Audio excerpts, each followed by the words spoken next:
Hello, everyone, and welcome to A Tale of D20 presents wrong one.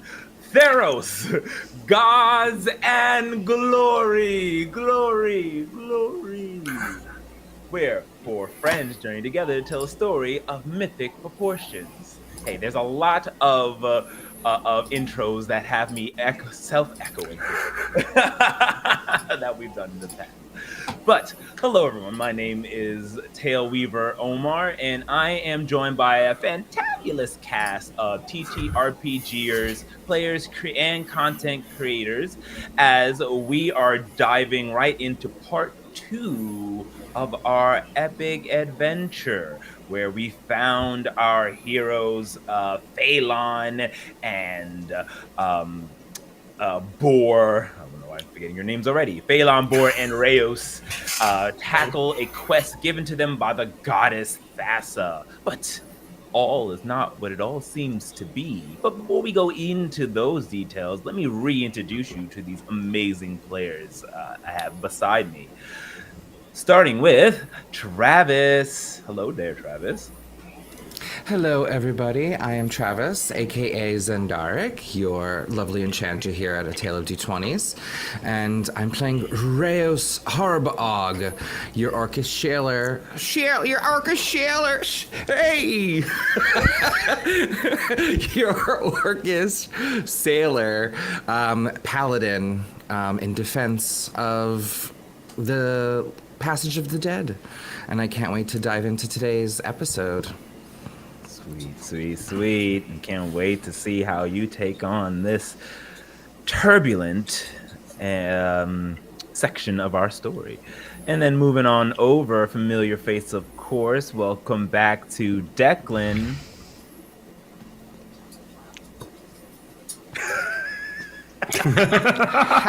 Don't choke. I actually, for like a half a second, couldn't swallow. I was like, "How do I swallow? Where's the what's the how does one swallow again?" Oh my goodness. What a way to get introduced.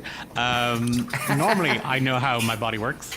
I'm Declan, and I am playing Phelan, just your average charismatic dude who's just here, taking in the sights, hanging out with local fish.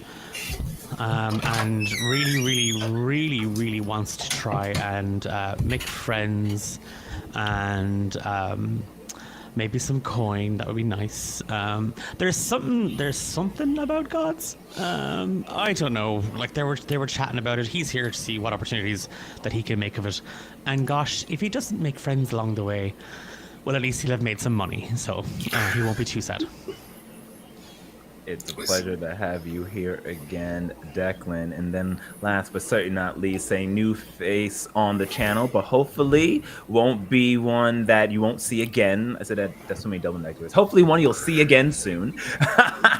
The one and only BGM. Hello there. Hello, everyone. I'm BGM Tom, or Bigger Gayer Magic. I usually make Magic the Gathering edits for gay people on TikTok, but today I'm going to be playing my Centaur Druid, Boreal Clatterhooves. He's just so enthused to be on his first adventure with his new friends, and he's just real happy to be picked by the gods and happy to be here. Thanks for having me. Fantastic. It's great to have you. So, well, last we left off, you all were journeying through the ocean, found yourselves in a weird upside down version of the Siren Sea after given a mysterious portent in the shape of a vision from the goddess Thassa. But we'll get all into that. So without further ado, let's begin our journey in Theros, Gods and Glory. Cue the intro.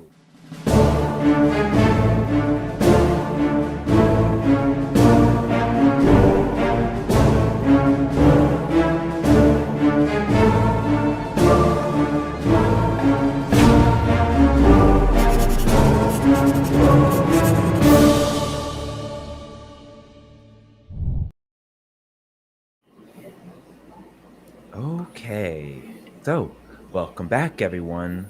let's remove the bookmark and continue our tale. So, mighty heroes of Camp Bellaferin, you were given a task granted to you by the goddess of the sea, Thassa. It seems that something of hers has been stolen. Her weapon, a bident. There are suspicions that this weapon may have been stolen by Heliod for some reason, but right now Thassa is angry.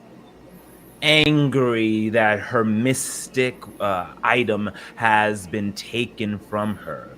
And so she appeared before you inside of the body of the Oracle Personife, telling you to go and retrieve it. The first bit of her prophecy led you to the city of Meletes, this mighty polis of magic and knowledge. You were to go to the shores of the Siren Sea and at sunset figure out where a doorway would enter, where a doorway would appear, where you would enter and continue your journey to find the location where this weapon has been stowed.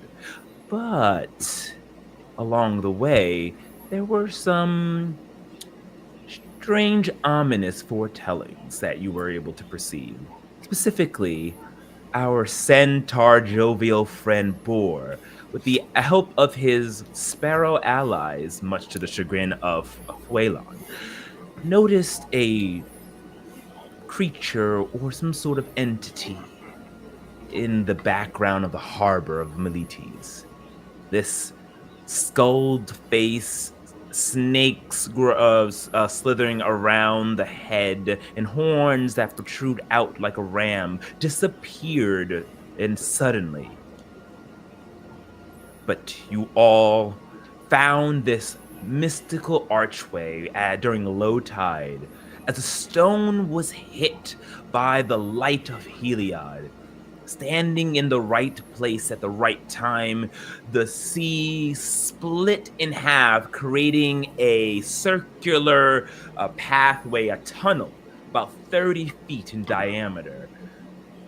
You step through one by one, making your way where you saw a cellar-like door about 50 feet ahead.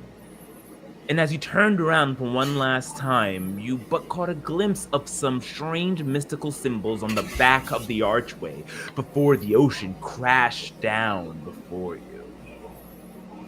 Able to make it quickly, you use your athleticisms, pried open this seabed doorway, slipped through, and ended up in a strange, what can only be described as underwater walkway, where if you look down, or from the vantage point of the audience, you could say, you were standing on the ceiling looking up at the starry sky as the sun finally set, the clouds parted, and you walked in darkness, hoping that this path would lead you to the next part of your riddle that was given to you by the goddess. So, with that being said, currently around you all, there's a light ignited by Boar's sickle that has been illuminated with magic, though the rest of you can see with your dark vision. As you peer to your left and to your right, you can see the ocean and wonder what could be lying within its depths. And before you, a pathway that stretches forward for what can only be described as infinity.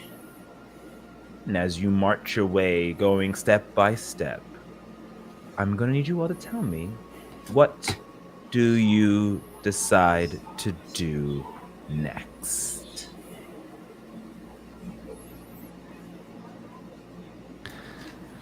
I'll pull out the vellum scroll and hold it out and read the next stanza. Read the stars above the siren sea. A silver path will set you free.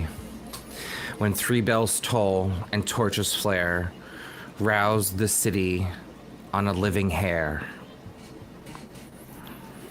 And then I will sort of gesture up to the skies, and I will say, I am not a navigator, but I am used to traveling by starlight. I think perhaps we should look for a sign in the stars.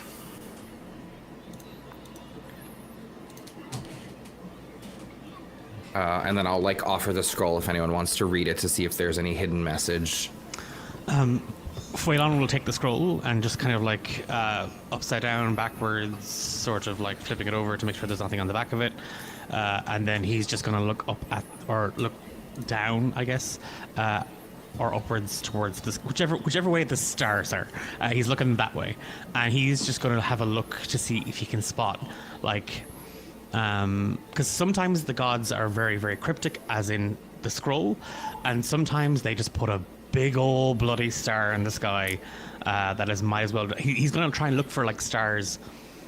This is so stupid. You know, when you look at clouds and you can see shapes. He's just going to look for the nearest constellation of stars that look like an arrow. Certainly. Why don't you go ahead and roll me a survival check? Okay, dokie. That's something I'm definitely going to do. That's a straight up 11. An 11. As you peer up or down and look at the sky, it is extremely clear. You may not be able to see in front of you or around you beyond your dark vision, but the sky is bright and the constellations are showing themselves. You see 3 familiar constellations appear before you, brighter than the rest. One looks to be the symbol of Thassa, that kind of 3-wave looking ocean symbol. That you can make out. You see another, and this one you also recognize. This is the symbol of Heliod. You follow the stars one by one, connecting the dots. But then there's a third, and I'm going to need you to roll me a religion, a history, or an arcana check to see if you can make out the third constellation. Plus 0 to all of these. Truth be told, he's probably going to lean more into the arcana side of things. So I will give him a go at that. And that's a 19. As you look at the symbol, yes, this is the constellation of Crufix. This is, you can tell that their symbol is brighter than the rest. And you get the sense that, although right now you can only go forward, but you can kind of follow it and tell that if you were to get lost, you can always pinpoint your direction just by looking at these 3 in the order that they seem to be in the sky. Thassa, Heliod, and Crufix. He's gonna hold up his thumb, squinting with one eye, kind of shut, kind of staring up, and just a little, and then to the left, and then 26 degrees northeast, and then every second step. I reckon we're going that way, and he just points in if he's able to line up these kind of constellations to get a sense of direction, he's going to kind of point the others with no explanation other than the fact that he looked up at the sky, stuck his thumb out, squinted real hard, and stared out just to see what he could do.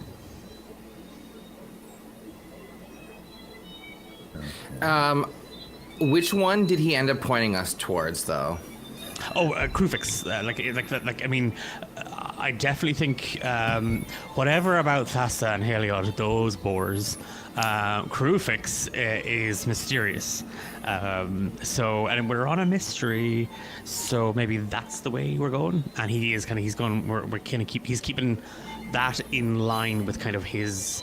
Let's say if Thassa's to his left and Heliod's to his right, he's gonna go for like Krufix. So he's pointing us in that direction.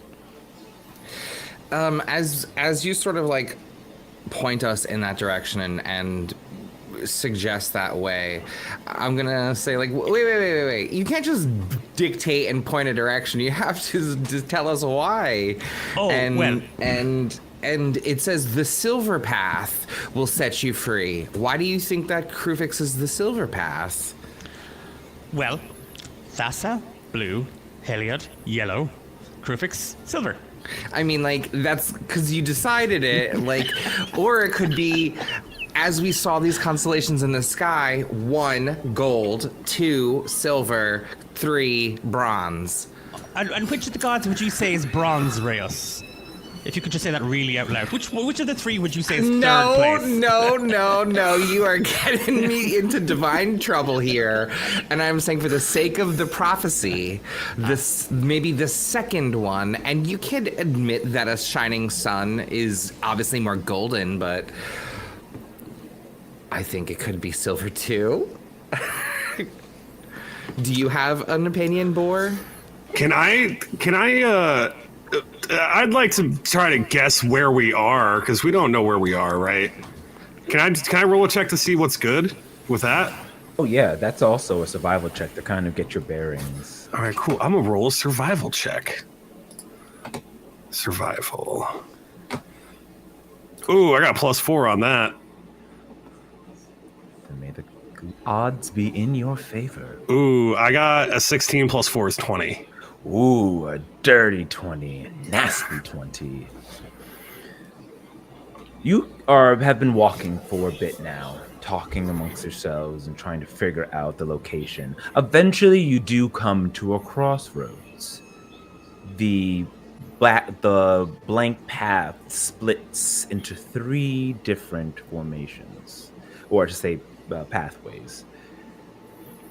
And you get the sense that you are the left path after hearing everything that Fuelon has described symbolizes the path of Thassa. The middle path symbolizes the path of Heliod, and the right path symbolizes the path of Krufix. So you understand where you are in the middle of the Siren Sea. Now, the choice to follow the path of Krufix, Heliod, or Thassa, well, that is up to you to decide. Can I roll a perception check? Yeah. Okay, cool. Let's roll a perception check. Can I roll also, well, he's looking around, a religion check to know if I know that any specific colors are associated with any gods? Sure. I got a nat 1, but +7 is 8. Oh, you don't really see much, Boar. Even with your light, it's just really hard for your eyes to capture everything around you, not being used to the dark. And Reyes, you rolled a 17. Well, you do know that Krufix is, color-wise, it's mostly green and blue, and you know that Thassa colors are mostly blue. And Heliod symbolizes more of a white, gray, silvery hue to it. I'm going to pull out a holy book from my backpack and flip to the page that I recall that, and I'm going to say it to Fuelan. No, right here. It shows Heliod is clearly associated with the silver light of healing. We have to go in the Heliod route, as fun as Krufix would be. Let me take a look at that there. No. This is my holy books. I do not give it to him.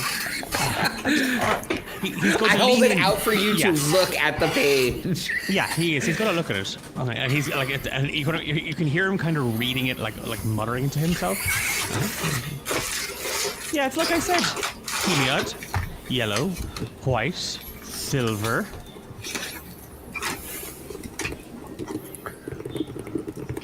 And he's now gonna, as if we hadn't been walking on the path towards Krufix, veer towards Heliod. Okay. That's what I thought. Bo, do you think so too? I'm pretty sure it's Heliod's the path we should follow. But we're pretty sorted now. I think it's Heliod. Yeah. Bo is very confused because, like, Bo doesn't know a whole lot about other gods outside the Queen Karametra. So, but I don't know. He doesn't think that silver really aligns with any of these three deities. In my hick deer centaur perspective, so I'm just gonna follow y'all down the path of Heliod. All right, so I will tuck my book away, and we will walk down the path that sets us free, and saunter towards the light of Heliod. And listen, I'll say, remember, 3 bells toll, and torches were flare. So, not 1, not 2, but 3 bells will set us free. All right. And I think we will now, walk specifically in discernment in that direction. Purposefully towards the constellation of Heliod. So, you follow the path of Heliod, god of sun, heat, power, whose colors are white and blue, forming into a bright, you could describe almost like a silvery grayish texture. And then you continue. You walk for what seems to be hours down the path. And then you start to grow tired. No signs appear around you that you're on the right path. But as you look above the constellations, you are following the path of Heliod. At this point, you get the feeling that it's probably good to make camp. If you keep going, you'll be pushing exhaustion. Or do you want to keep going and push that exhaustion? Boar is so excited that he kind of wants to keep going. Boar is all gas, no brakes. How's Fuelan looking? Fuelan's all breaks as he can pay for the gas. So he's ready to just sit down and just wait for someone to set up camp.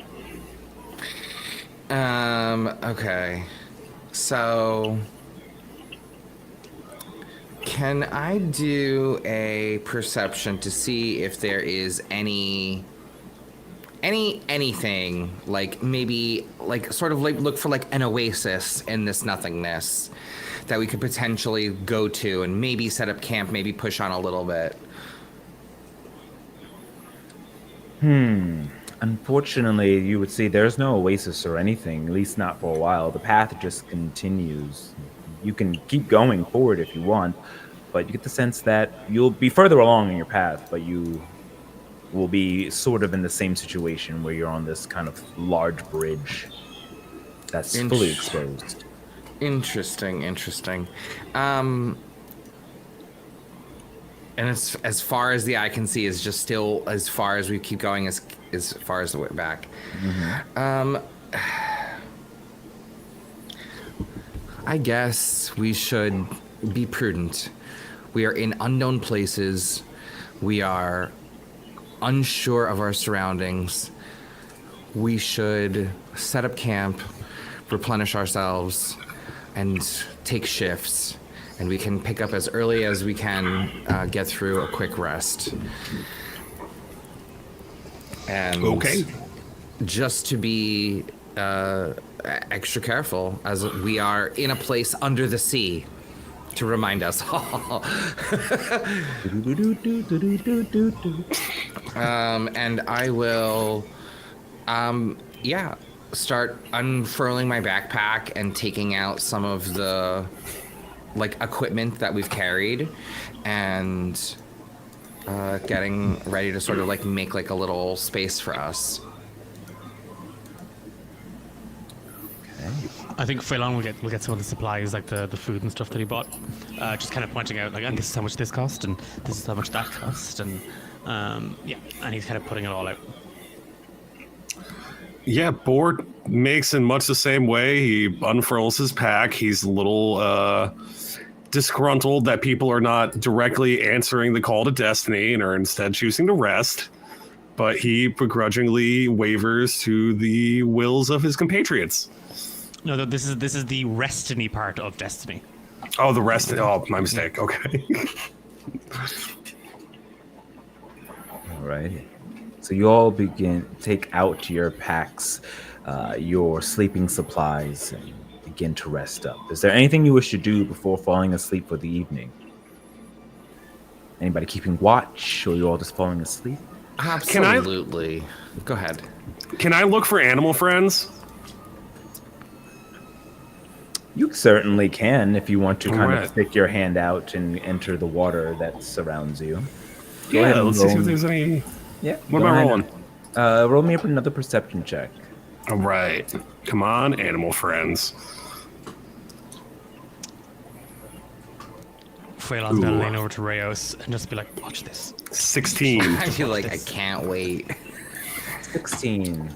You look on over, so there's like a barrier of water around you, and just like how Fuelon stuck his hands in before it got bit by an anglerfish, you can do the same. And you see shadows swimming inside of the evening. You go ahead and poke your head into the water, and it does. You enter into the ocean, holding your breath as you begin to look around. You see a school of fish swimming by who are curious at this sudden appearance of a foreign object and are close enough for you to communicate, because you don't have to speak to them. You have this general kind of bestial telekinetic connection if you wish to try to communicate with that school of fish. So I can kind of passively vibe test the fish, but I do have speak with animals. Can I cast speak with animals? You certainly can. All right, I'm gonna do a level 1 speak with animals. Here we go. Let's roll it. That's not the button we click to roll it. You don't have to roll. It just works. Oh, okay, cool. All right, and that's one less spell slot.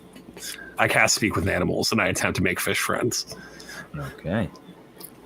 So this gives you ability to say you can speak underwater and communicate as. What are you trying to say to these school of fish? I want to know if we picked the right path and if there's any danger in the area or coming up. Okay. The school of fish come by swimming over. And now that you no longer have to hear the beast sounds, because you can actually communicate and comprehend with them, as you hear in unison several of them talking. Hi! Hi! What? You... Danger? No, I would be wary. They're out here. No, what's that? Huh? Yes, watch out! They're here. Food. They're here. They're What's here? your- Who's here? We're here. You're here. They're here. What's that? As they moving around constantly in a sense of confusion, as fish usually are. Beware. They're here. Beware. All right. Oh, can I ask them who's here? Do, Hey, Ron. They're here. The songstress. Songstress here. Don't listen. They're here. okay, I would like to thank the fish and ask, and where is the songstress? Songstress. Over around everywhere. Look out. They come coon. We leave. And they quickly swim away, very alert and kind of fearful for a moment. Okay, cool. I'd like to engage the rest of my friends and be like, hey, the fish say that there's a songstress and her vibes are bad, and also she's everywhere. What? What is a songstress? And that, I mean, that sounds like pertinent information. Is it not safe here? Boar shrugs, and he just says no. The fish fled.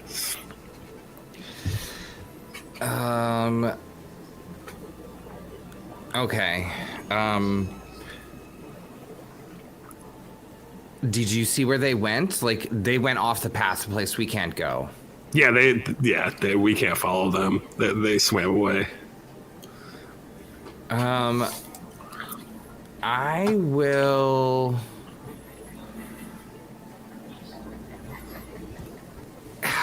This is mighty disturbing, Boar. I think that you're right then. We should press on.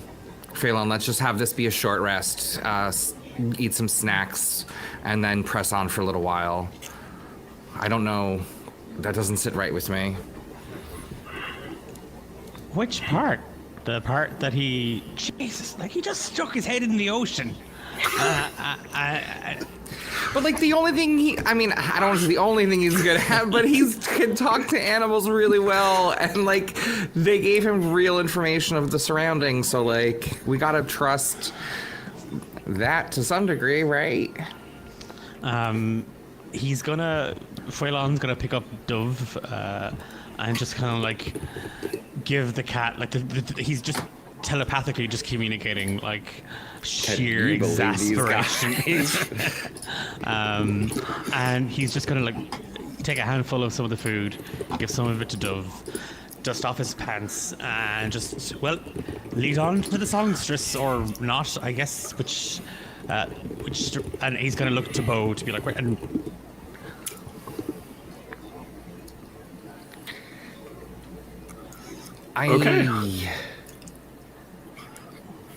I don't think that we should go to the evil voice just yet. I think we should, I don't know, press forward in a way until maybe we find something else.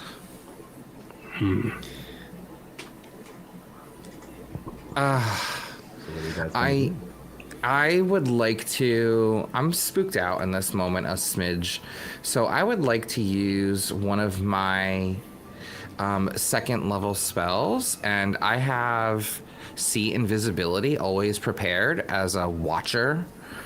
And you see I will take out a oversized golden coin that has the symbol of Athreos, my god, on it. And I will say a quick incantation.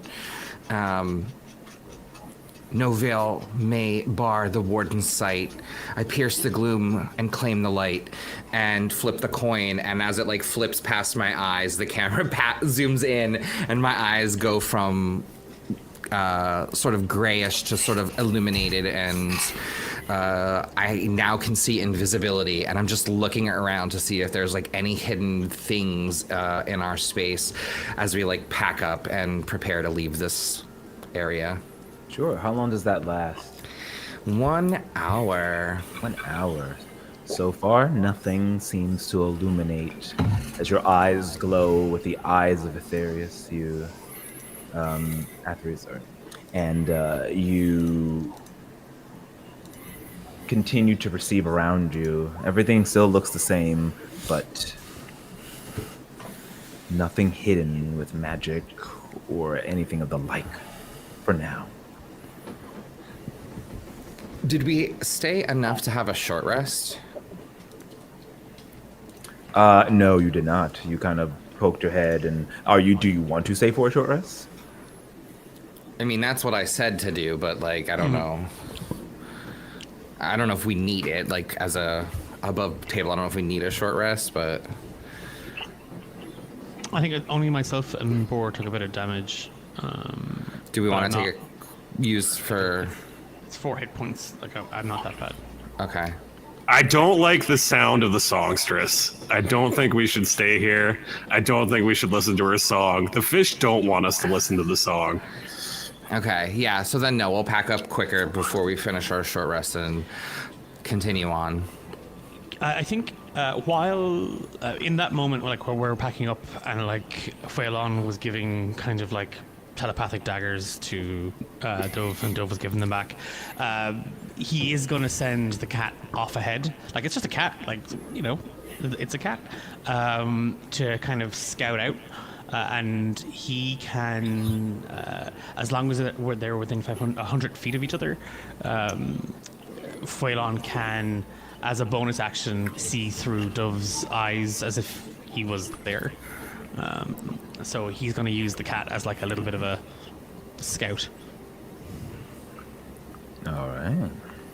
How far are you keeping the cat ahead of you?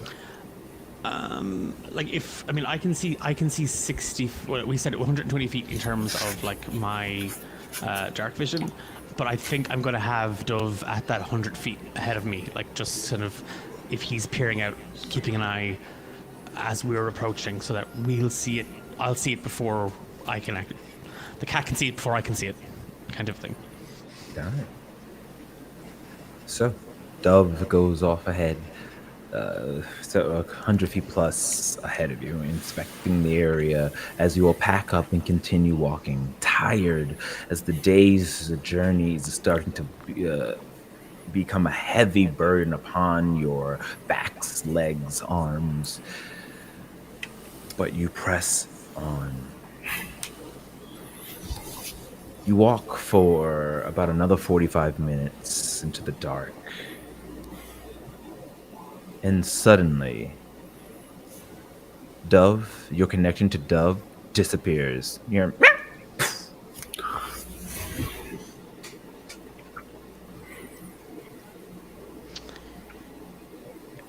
Well, that's 3 left.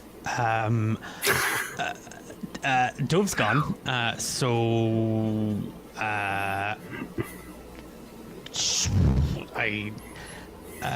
yep, there's something up ahead. Do we immediately sense like do we hear battle music? I guess, did Dove see anything before, like, Dove he... Dove saw claws and fin-like hands and claws reaching out of the water, grabbing him before he disappeared. He's gonna be pissed. He hates the water, and he's Phelan is going to, I think, describe kind of the hands, the talons, and the fins to everybody, and then kind of I think when you're in that kind of situation and you're obviously like under the water and it's kind of there, you don't think about it too much. But now he's becoming very kind of paranoid that like we are surrounded, and at any point this thing could just singular hopefully could just abruptly appear from any direction. So he's kind of looking over his shoulder a little bit more than he would have been.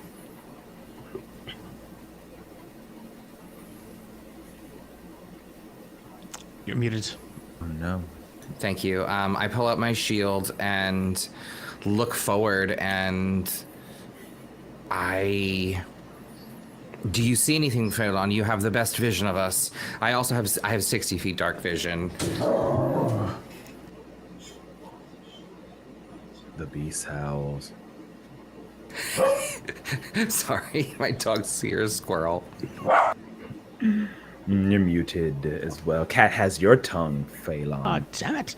I was just saying, yeah. Like, would I, with the 120 feet, be able to make maybe a perception check to see if I can perceive? Kind of anything out? Yeah. Go ahead and roll a perception check.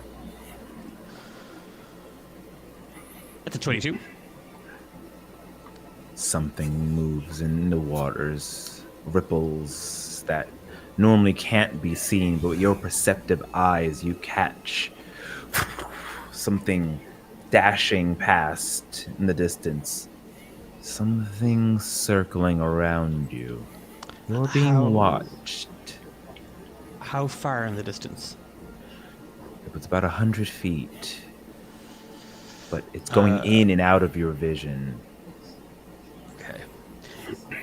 I think Phelan is going to cautiously try and get closer, like not, kind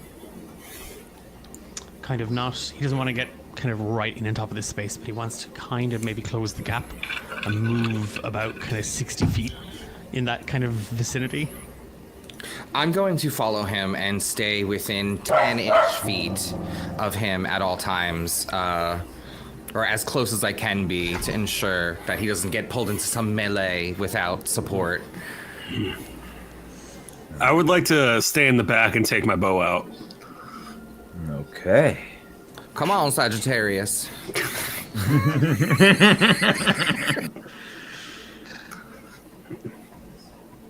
Three of you ready yourselves and begin walking more. At this point, you are now feeling the exhaustion, the tired of the day's travel. You all will take one exhaustion point as you continue. But this means that all of your ability checks, just your ability checks, are going to be at disadvantage. We're going with 2014 rules here. And you continue to make your way slowly.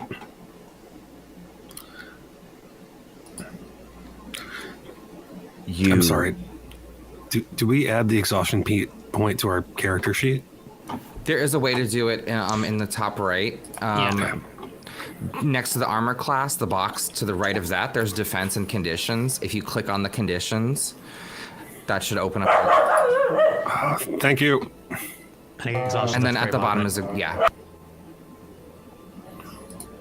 One by one, you continue to go, and Phelan, since you were being perceptive, you look around and you can see the shadows and the rippling in the waters, the sound of some sort of creature quickly swimming around like a jet, within the sea itself, leaving foamy,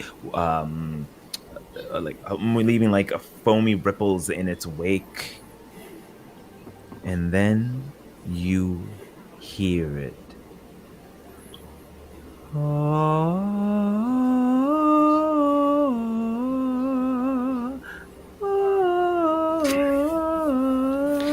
Can I react to this? Sure, but before you react to this, I'm going to need you to make a save. I need a wisdom saving throw from everyone because you all can hear this. If you are within 10 feet of me, you get a +1 to your save. Okay, so I get +1. Oh, I got a natural 20. Ooh. That is a 18 with the extra +1. Very nice.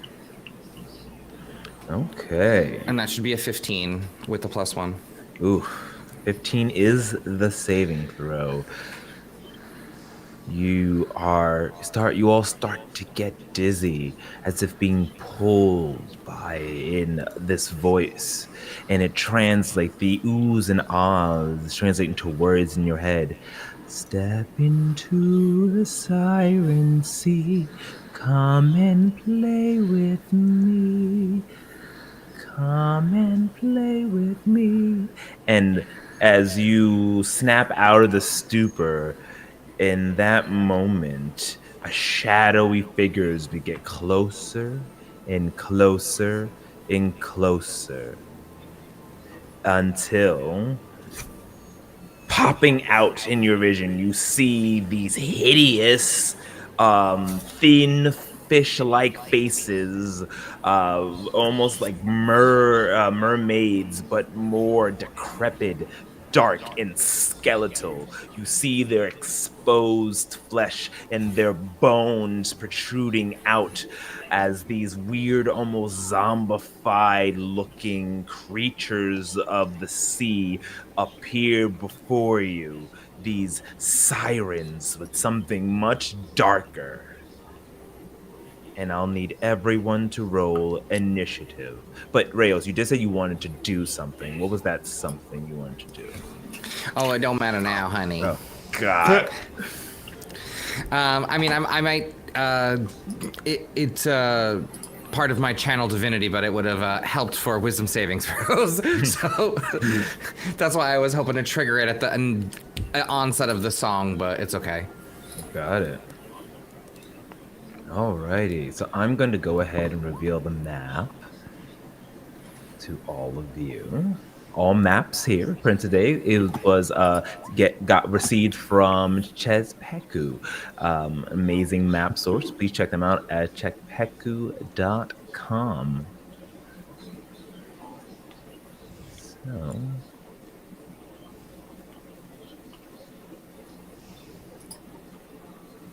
I got a 10 for initiative.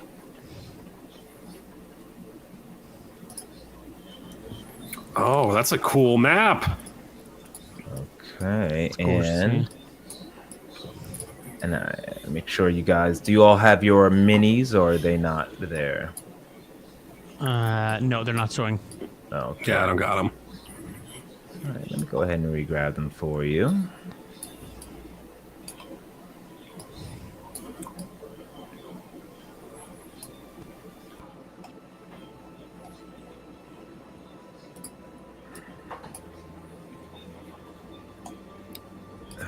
Okay.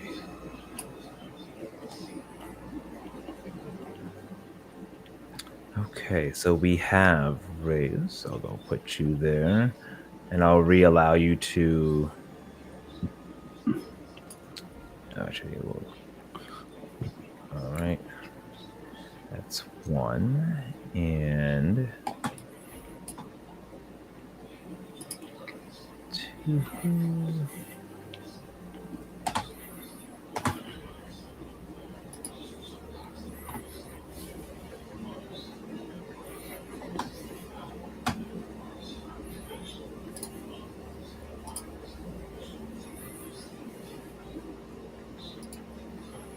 And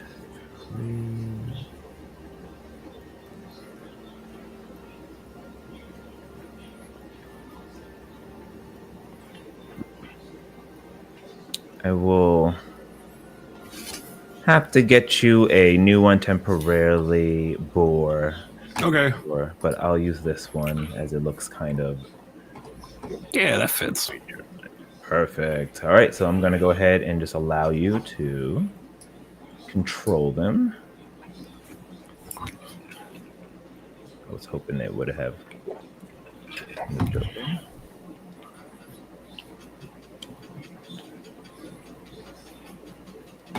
All right, so you all have controls over yours. I'm going to switch us over to the map.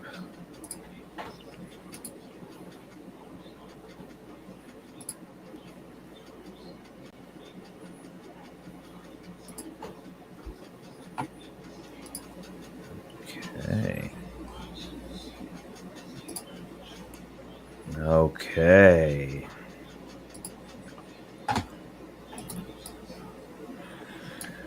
And here we are. So, 8 of these creatures have appeared before you. And they are actually a little bit closer than that.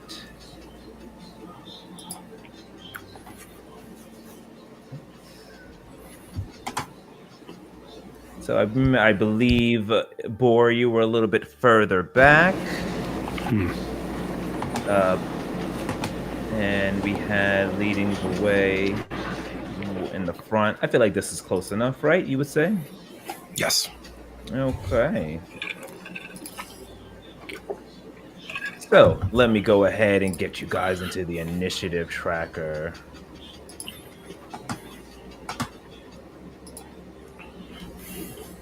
Okay.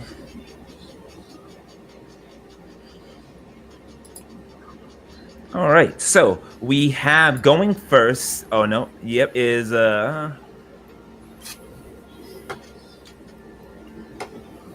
me see. All right. We have Phelan, who is going to be going first, followed by Reus, and then the Dark Sirens, and then last will be Boar. So, with these creatures appearing before you, hopping out of their waterly destination, or say waterly origin, they are ready to leap and pounce. They're still technically in the water for now, but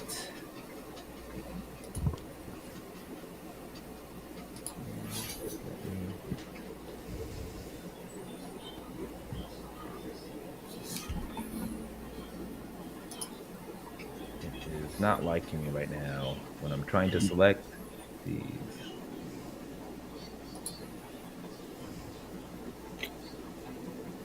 Well, that's fine. I'll get that going, but we'll get this battle started. So,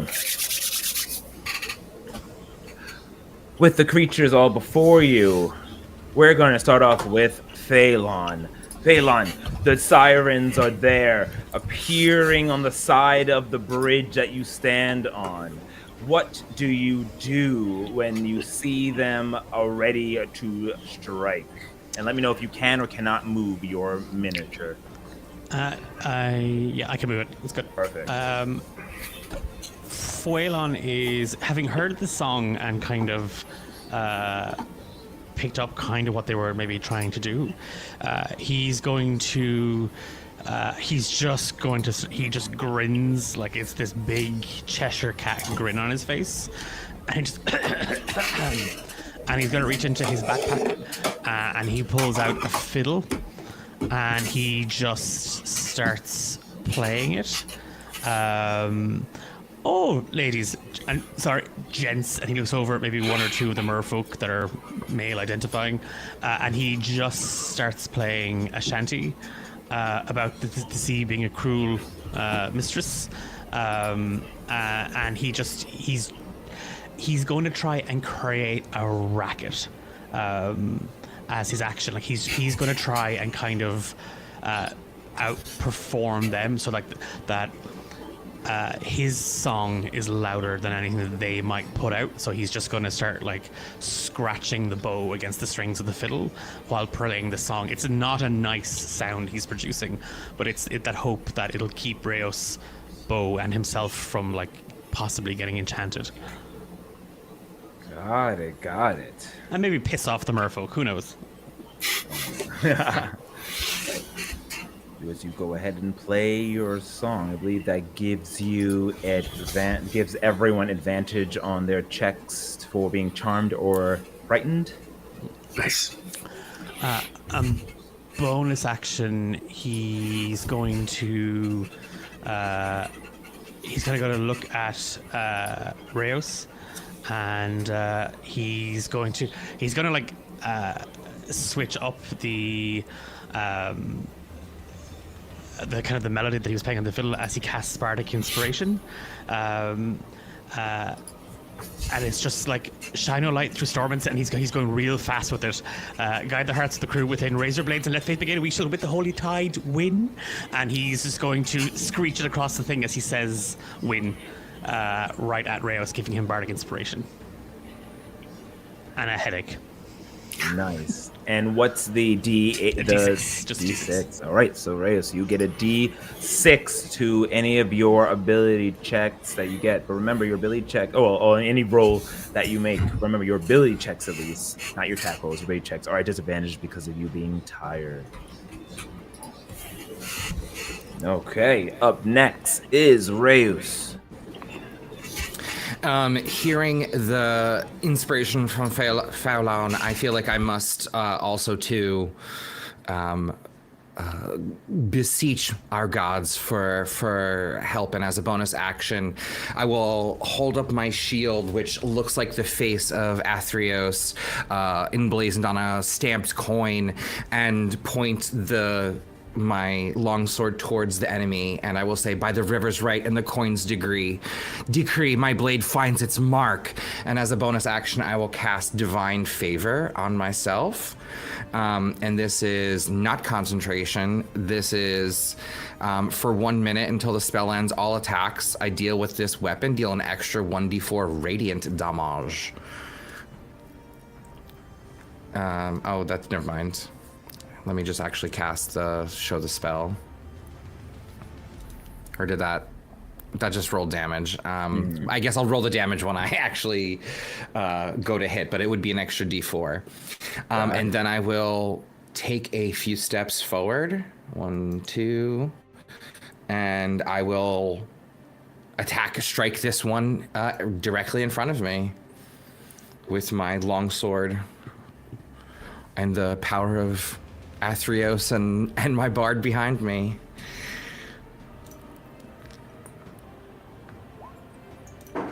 It's 17 to hit. 17 hits, roll damage. I am holding a shield, so it will just be the 1d8 plus 4 damage. Why did it roll? Oh, did it roll the extra d4?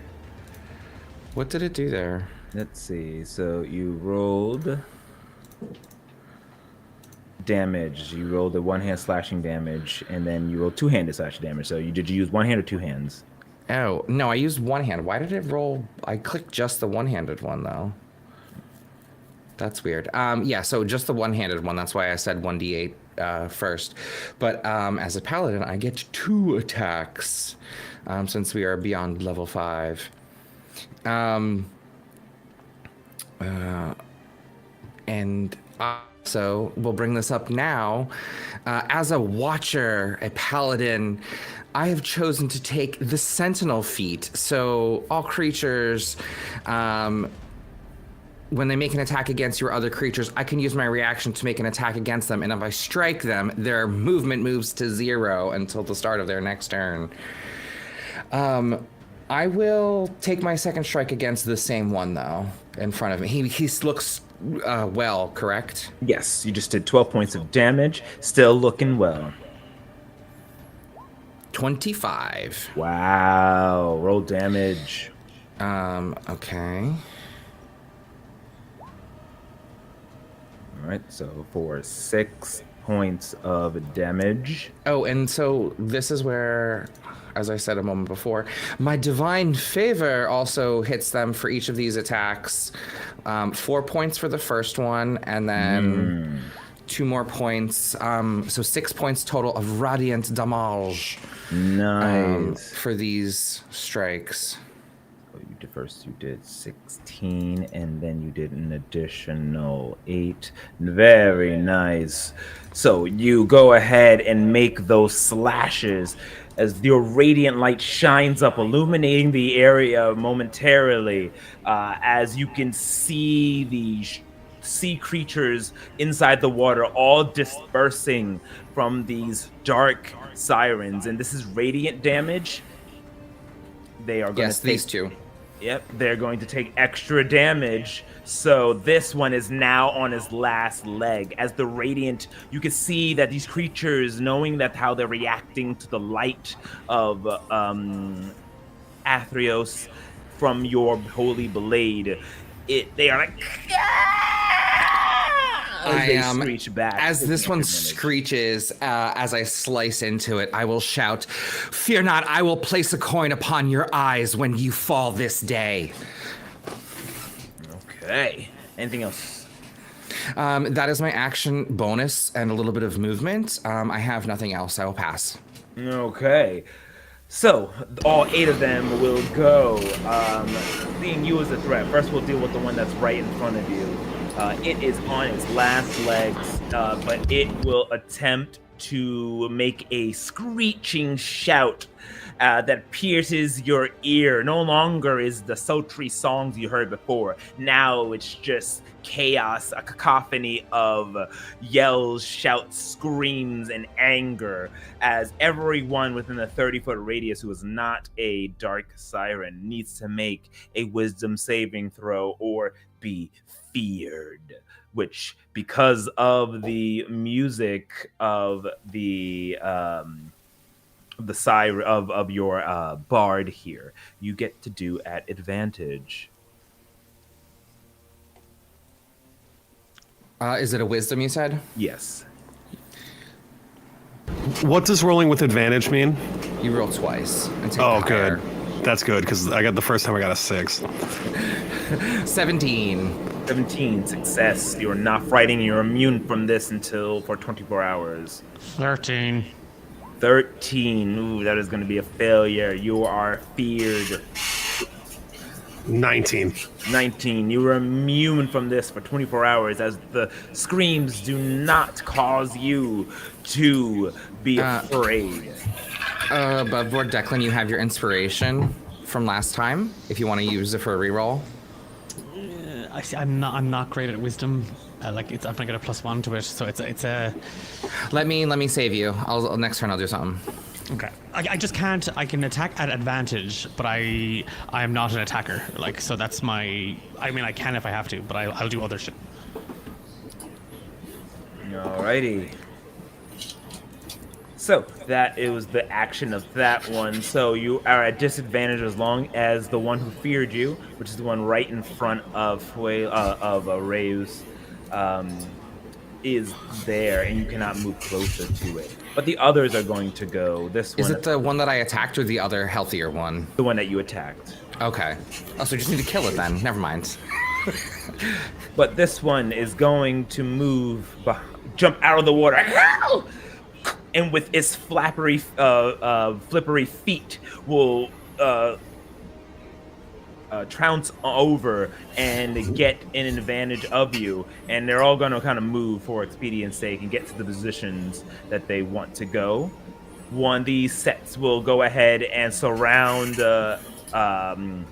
4, while these here will jump onto the edge and will begin casting their spells. So first, the ones with melee attacks will go first.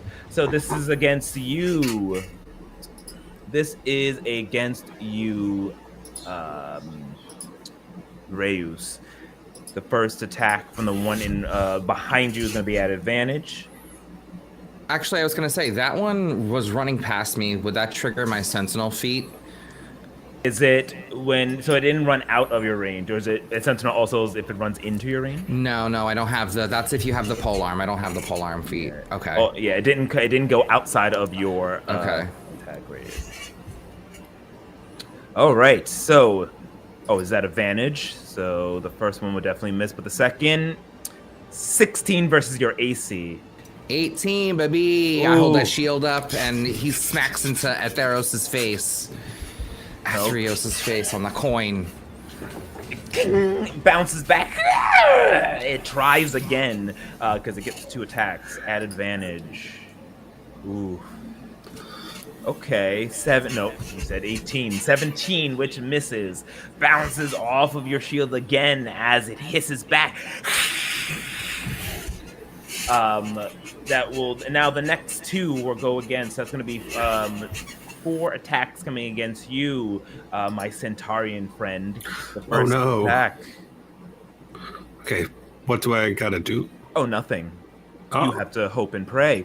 Okay. So that's going to be a 21 versus your AC. I have an armor class of 11. Ooh, so that's going to hit. You're going to take 12 points of slashing damage as it rakes across. It will go for a second attack. A natural 20. Silvery barbs. Ooh! As you cast your Silvery Barbs, it has to roll again, and now it gets a dirty 20. Doing 7 points of slashing damage. That's not so bad. All right, but there's one behind you as they're doing a tactical flanking maneuver. Same thing, gets its 2 attacks. Ooh, another natural 20. Can I use my fate touch supernatural ability to make him re-roll? Sure, does it say you get to do it as a reaction? I have no idea. I would have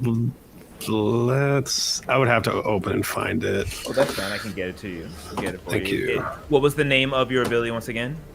It was under Nixtborn Supernatural Gifts Fate Touched.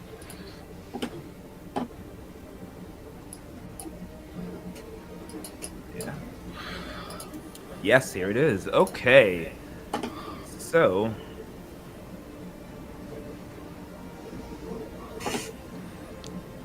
Fate touched him with souls. Please. The Nyxborn, Cloak of Stars, are you talking about? It says, as an action, wrap yourself in a cloak of stars and appears as a silhouette. When you do attacks, have disadvantage. But you have to have triggered it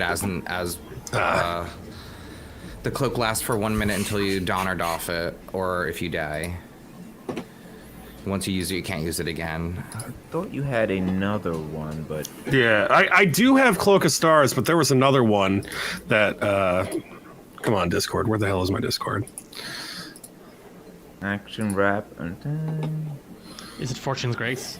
Yeah, I believe so, yes. I think it's Fortune's Grace. If you make the attack against you or makes a saving throw against you or one of your spells, you can force that creature to reroll the attack roll or saving throw. It doesn't state, but I would assume it's the reaction. Because it says, alternative, when a creature you can see makes an attack against you or makes a saving throw against one of your spells or features. Oh, it doesn't even need to use a reaction at all. It just happens. Just When a happens. creature you see makes an attack against you or makes a saving throw on one of your spells and features, you can force it. Yeah. So you yeah. can't use it again until long rest. Cool. All right. All right, I will re-roll that again. That's a natural 1. Yeah, that's way better. Okay, it slips. The fate, Karametra, comes down in just that moment, and as it was going to go deep into the wounds that you still had to carve into them, you managed to see a mighty cornucopia kind of appear, like a shadow of a cornucopia that slips off of makes it slip off your body as it falls to the ground, landing prone, and it will use half its movement to stand up, and that was all of its attacks. Okay, and the next Right. ones are going to just fire some attacks, some ice shards over at everyone. So I'm just going to just roll one general roll there, as there are just 4 casters on the other side. All right, miss. Okay, so that's going to be a 17 versus your AC, Fuelon. That'll hit. Okay, so you take a shard of ice. 5 points of cold damage. The next ones will attack. That is going to be an 18 against your AC, Reus, which I believe hits. That does hit. 6 points of frost damage, and then the last is going to be a 14 versus your AC. I got an 11 AC. Alrighty, so that is 4 points of frost damage. They're there looking at you, hissing in contempt as they attempt to draw your souls from them. And you definitely get a sense that these creatures, they're not normal sirens, not normal. They look undead and decrepit. Something that's very odd in these seas. Even though this is the Siren Sea, they're not undead creatures. We go to the top of the round. Fuelon, what do you do? I think seeing that there's the 4 to my right that are kind of lined up there that were casting spells, he's going to turn with his fiddle, and he's just going to knock 3 times against it, and on the 3rd knock casts Thunderwave at the 4 of them. Nice. All right, they have to make some saving throws. What's your spell DC? 14. Okay.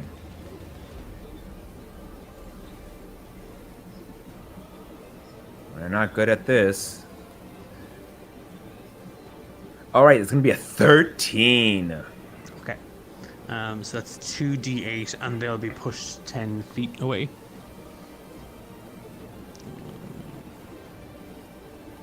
For 15 damage total. Alrighty, and they are knocked back 5 feet, correct? 10.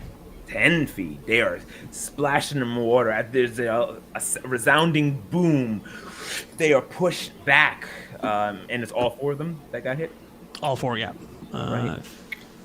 I think I can get all 4.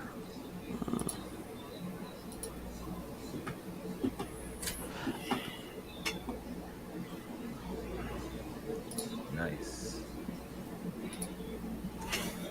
Yeah, 15-foot cube, you can get all of them. Yeah. Yeah. Making sure. Okay, so without them having the ability to, they're not very constitutional, and they are pushed back, landing into the water, floating on their backs momentarily as they attempt to shake out of the stupor. What else do you do? He's going to take. Oh, I should have done that at disadvantage, or should no? Because it was a No. saving That, throws. Yeah, it was same. That's then I did it on purpose. He's gonna. I think again. Look over at Reos. And like seeing the kind of the orc in kind of fine form, just kind of like there once was an orc called Reos, whose faith burned bright as his chaos. He'd smite in a brawl, they'd buy rum for all, a saint with a mug but not a halo, and cast bardic inspiration. He is so out of tune on this fiddle. He stole it from a blind man, but he can rhyme, but he can't play the fiddle. And he casts bardic inspiration. This is a bonus action. Nice. All right. You have 1d6, Reos. Love it, thank you. Am I up now? Was that yes. the end of your turn, Fallon? Oh, yes. You have your Okay. movement if you want to move Phelan. No, I'm good. I'm good where I am. Could I urge you to take one step into my aura and help me by flanking that creature? You know what? I think I accidentally just slipped in there. Oh, but you can't. You can't move closer if the object of your fear. Oh, okay. You're right. Sorry. Then I slipped back out. Just slide to the left. Yeah. Slide to the right. I am biting my tongue now when I said never mind, because I could have cast the spell earlier in the battle. Now I realize it's a full action. So how the object of your fear is the one that I already attacked. So I'm going to the other spell that I cast, Divine Favor, it is not a concentration. So now I will cast a concentration spell. And since we're all about making some noise here, let's hear it for the one that watches over us all, like, flesh and soul. And I will smack my shield and sword together, and this reverberation, and it sounds, you'd think that it would be like a metal on metal twang, but it's not. You actually hear the jingle of coins like falling from your hand to hands as I cast Bless on myself, Fowlin, and Boar. Nice. And then that will actually also help with your attacks and saving throws as well. Let me cast Bless. And... oh, fuck. I thought that was a bonus action, but it is a full action. Never mind. So I'll still do that. But now I can't attack the creature in front of me. And as a bonus action... see, this is why I don't play Paladin, I play casters. I'm screwing up all of my bonus actions. I'm screwing up all of my bonus actions and regular things. Sorry, no, I'm gonna take that back. I don't actually cast Bless, because I need the I already have the bardic inspiration. I'm gonna attack the one that's directly in front of me. Sorry, without the bless. Totally fine. The one that was already weakened earlier, and just try and down it. So then that way the source of the fear on Fallon will be ended. Let's roll to hit. This is what I get for floundering. Does a 12 hit? 12 does not hit, unfortunately. I will use one of my bardic inspirations and add. Does a 13 hit? No. Okay, I will add my one more bardic inspiration. Well, technically speaking, you don't know the result, but you can guess that it would not. Oh, I thought that you could. Okay, I thought you could add after with bardic inspiration. Actually, you might be able to. I think that might be the one, but it's fine. So, yes, with the secondary, yes, that's going to hit. 13, so now 16.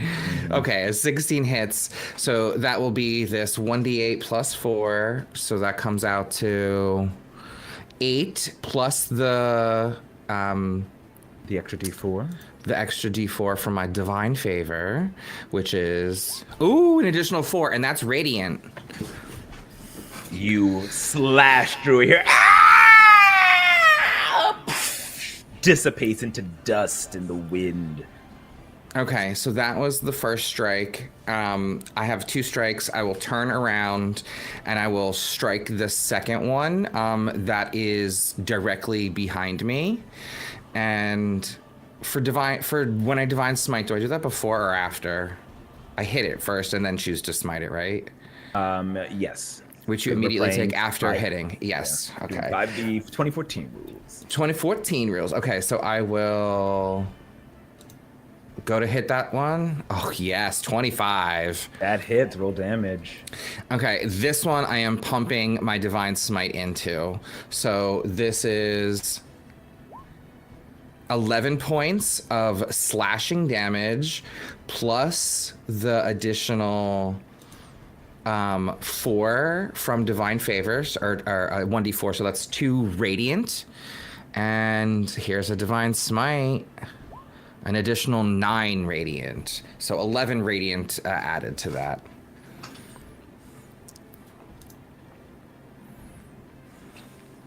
Nice. So you did that additional 11 with the 9.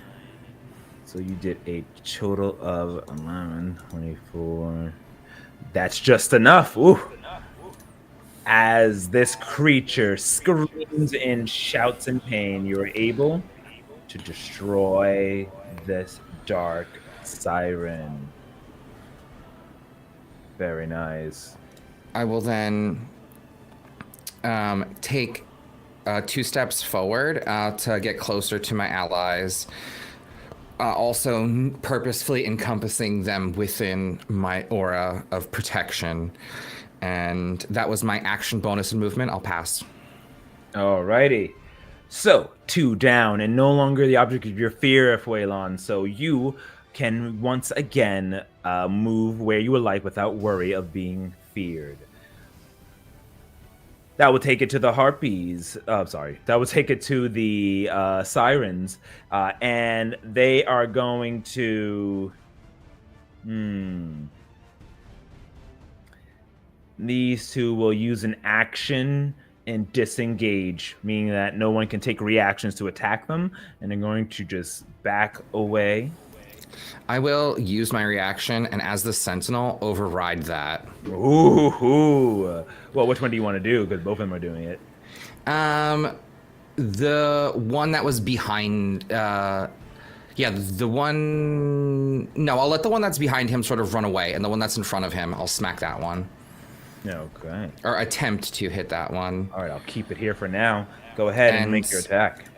Can I post this? Yeah, I can. I'll post the sentinel. And it says, creatures provoke attacks even if they take the disengage before leaving your reach. Oh, yes. Mm-hmm. 16. That hits. Roll damage. 10 slashing plus the additional 1d4 radiant, plus an additional 2 radiant. Got it. it struck as a black ichor like blood extrudes out of the wound once your sword is retracted out of its flesh. It has 0 movement and cannot move. It has wasted its action. I also, sorry, I'm also proficient as with the sap ability.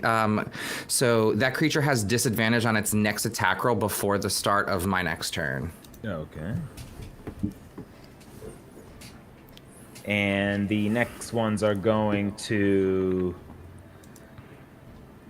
move in behind. Yeah, we'll just say we'll go behind you here. Huelon, that one's going to do a melee attack 2 against you, not at advantage since it is not flanking. So let's see if it hits. The first attack.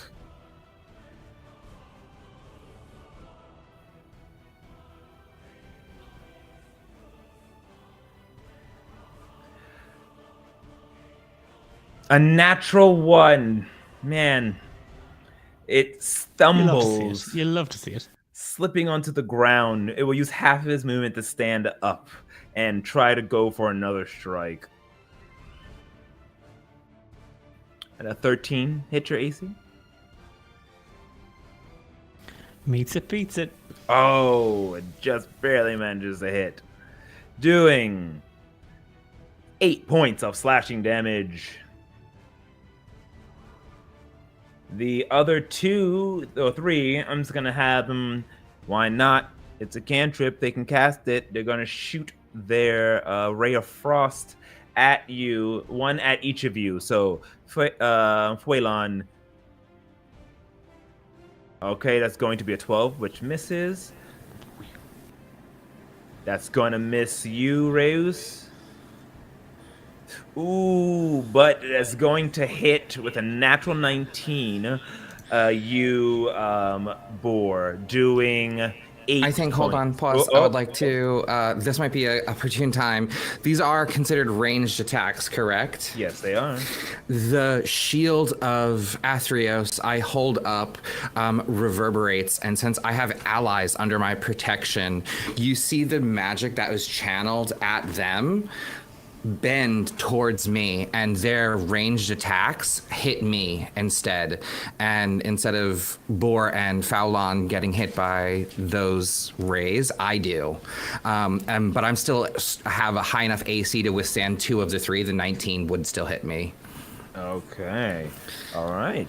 And you don't have to use a reaction. It's just a natural. It is technically a cursed shield, but I'm playing it as a blessing of my god, and it does have the damage. I have resistance to ranged attacks. Okay, so that'll be so you can give yourself back the initial hit points, Phelan, and you don't take any damage, Boar, but instead that would have been 14 points of damage, so half to 7 damage to the Paladin. Got it. All right, so that ends their turn. We go to 2 now. Boar, what do you do? Oh my god, I get to do something. Okay. I would like to cast, I think, Cure Wounds. We're going to do a big Cure Wounds, a level 3 Cure Wounds on myself.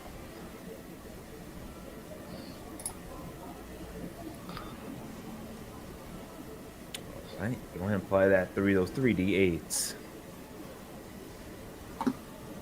Okay, cool. I got a total of 37. Nice. 37 points of healing. Oh, cool. So I am full up back to 51. And I am gonna pass. Okay. So, after healing himself, you see your wounds start to reseal. We will then take us to the top of the round. Fuelon, no longer feared. What do you wish to do? I think because this thing is kind of right on top of him, he's going to turn around and in that same motion, just with like, I don't know how Tailweaver, how do you do kind of like drawing a weapon? Is it action, bonus action. Does it To just draw a weapon? happen? No, you just draw your weapon. You don't Oh, have to. deadly. Okay. So it's time to put the fiddle away, and he kind of like spins around to face the siren behind him, kind of half turning, and then immediately trying to shank it straight into the neck with the short sword. And that's a 17 to hit, That hits. Roll damage. and it is 4 damage. Nice. Oh, in sneak attack damage? Oh wait, no, it shouldn't have rolled sneak attack. Oh, okay. So just the 4 damage then. Yeah. Yeah, okay. D&D Beyond like pulls over like all of the associated damage Okay. to roll 20 somehow. Yeah, so I know that's why, because like when I was clicking the button, I was like, it's throwing it twice, but it is what it is. Omar All will right. deal the magic behind the scenes for us. No need. I had the hit points here that I'm subtracting, so only 4 points. All right, got it. So 4 points of damage to the Dark Siren behind you. Okay. You still have your bonus and your movement. I've only got 1 bardic left. I think because I'd summoned Dove as a ritual before. Bonus action, I can blink him back into existence. Yeah, and he's just going to blink the cat. Shit! I should have done that first. I'd have gotten. I could have given myself advantage on that attack if I'd have blinked the cat in first. Yeah, but he's just gonna summon Dove right behind the siren. Nice. All right. I'll get a little symbol here for our little cat. There we are. Canonically, he looks like the cat from Cinderella, by the way. The really evil, shitty little cat that the stepmother had. Yes. Oh, I used to know that cat's name. I forgot. I'll look it up later. Nice. Alrighty. And Dove reappears right behind as the dark siren looks back and hisses at him. He hisses back, prepared for the next attack. Okay. Oh, will you say something? Yeah, no, that's it. No movement, no nothing. And that cat was called Lucifer. Oh, yes, that's it. Yeah. Amply named. So you are up next, Reus. I will turn to Boar and I will say, "Don't worry, lad, we got them. This is just a taste, and let's see them through to the end." And I'll bash the one that's directly in front of him again, hopefully trying to end this monstrosity. Oh yes, that's a crit. Nat 20 for 27. So I get some extra special stuff because of this. So here's my... Ooh, that was a pretty good roll for damage. 5, it spun around like crazy. 5 for that, plus my radiant damage for my divine favor. That looks like a 4 to me, but it's still like registering. And that's radiant, remember? And then also, because I have orcish descent, I have savage attacks. And when I roll a critical attack, I get to roll an additional weapon dice, an additional time to add it to the extra damage. So this is a D8. So 5 more slashing, please, in this attack. Okay, so we're doubling that, the 5 to a 10, the radiant to an 8, which is weak against radiant, so we'll turn that into a 16. So that is going to be 28 plus 5, 29, 30, 31, 32, 33. That is exactly enough you need to kill it. As I like bash it down and it sort of turns to puddle. Almost as quickly as I slashed it, I pull my hand in my pocket and I flip a coin onto its the skull of its dead body, and I take a step forward towards the one next to Phelan, and will use my second attack against this one. Ooh, 11. Might miss. That does miss. I will. That is my main attacks and a little bit of movement. I will end my turn. Okay. They will go again. So now this one, it's going to. Let's see. It doesn't have much they can do. But they can. Oh, this is a good one. We'll move 5 feet up towards you, not flanking, but this is to you, Reus, and we'll actually do a bite attack. But this comes with extra features as some sort of liquid starts to protrude from the siren's jagged teeth as it'll attempt to attack you with its deadly bite. The first attack, it will definitely miss. And the second, that's a dirty 20. Doing 8 points of piercing damage, and I need you to make a Constitution saving throw. Did you say 8 or 5 points of damage? 8 points of damage. Okay. Sorry, my mind just blanked for some stupid reason. Okay, here we go. That would be a 9. I'm going to use my heroic inspiration in this moment to overcome the deadly poison of this siren, and reroll that, hopefully with something better. Ugh, just as bad. 12. 12 meets it, and you beat it. Yay! So you are not taken over by this poison, this dark toxin that would have debilitated you. Alrighty. The next ones will... They're going to hop out of the water and move up in these corners here. And I'm going to have them cast a spell, but use an actual spell slot. As you start to, all 3 of you... Actually, let me just see if the spell... Oops.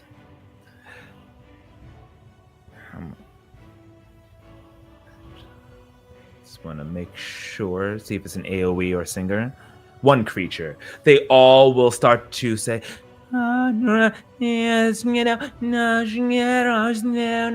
Start singing backwards, and all of you start to hear these dissonant whispers hit you in your ear. Can I have all 3 of you please make wisdom saving throws? Do we have the advantage from Foilon's beginning, or that was like a once and use? I'd stop playing. Ah, okay. Just attack it with the short sword. Oh, it was like you have to maintain. Okay. You still get the +1 for my aura. Nat 20. Oh, God. All right, so it looks like Boar and Reus fails. So the 2 of you will be taking, let's see.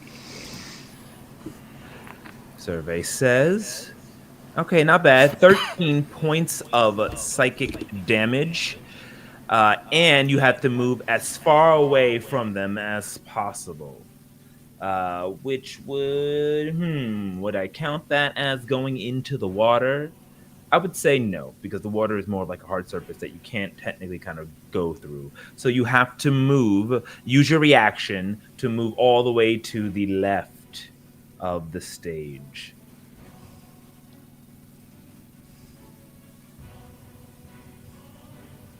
Alrighty.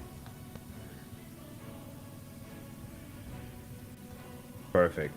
And you can be around the edge. No, you don't have to go any more further. You can be around the edge of the bridge. Alrighty. So that ends their turn. On a success, you take half. So you do take half. So it's 6 points of damage, psychic damage to you, Fuelon. Okay.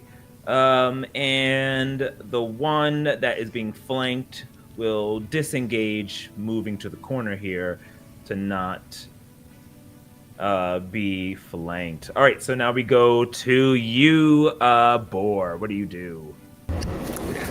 So the the enemy to the upper right of Fuelon, is that 30 feet away from me? I got 10. I think so. Yep. Okay, cool. So my plan, I was gonna run this by you because I'm new to D&D. I want to run up to that thing, make a melee hit, and then use my hooves as a bonus action because it says I can use this bonus action if I move 30 or more feet and make a melee attack. Okay, cool. So we're gonna do that, and we're gonna make a melee attack with our moon sickle on that guy, and we're gonna move on over there. Okay. The only thing is, since you're passing by one of the enemies. Oh, you mean that upper right? Okay, got it. Nope, you're good. Okay, wait, does it need to be this one for 30 feet? Does it need to be the upper one? No. It could be either one. I thought you meant the most upper one. You're good. Okay, cool. We're gonna go for a swing with our moon sickle. All right. We got a 4 + 2 is 6. To hit, ooh. Did you want to use your advantage or you keep that as? Because that is going to be a miss. I'll let you know that now. Oh, crap. Oh, no, that was damage. You had to roll to attack. Oh, my bad.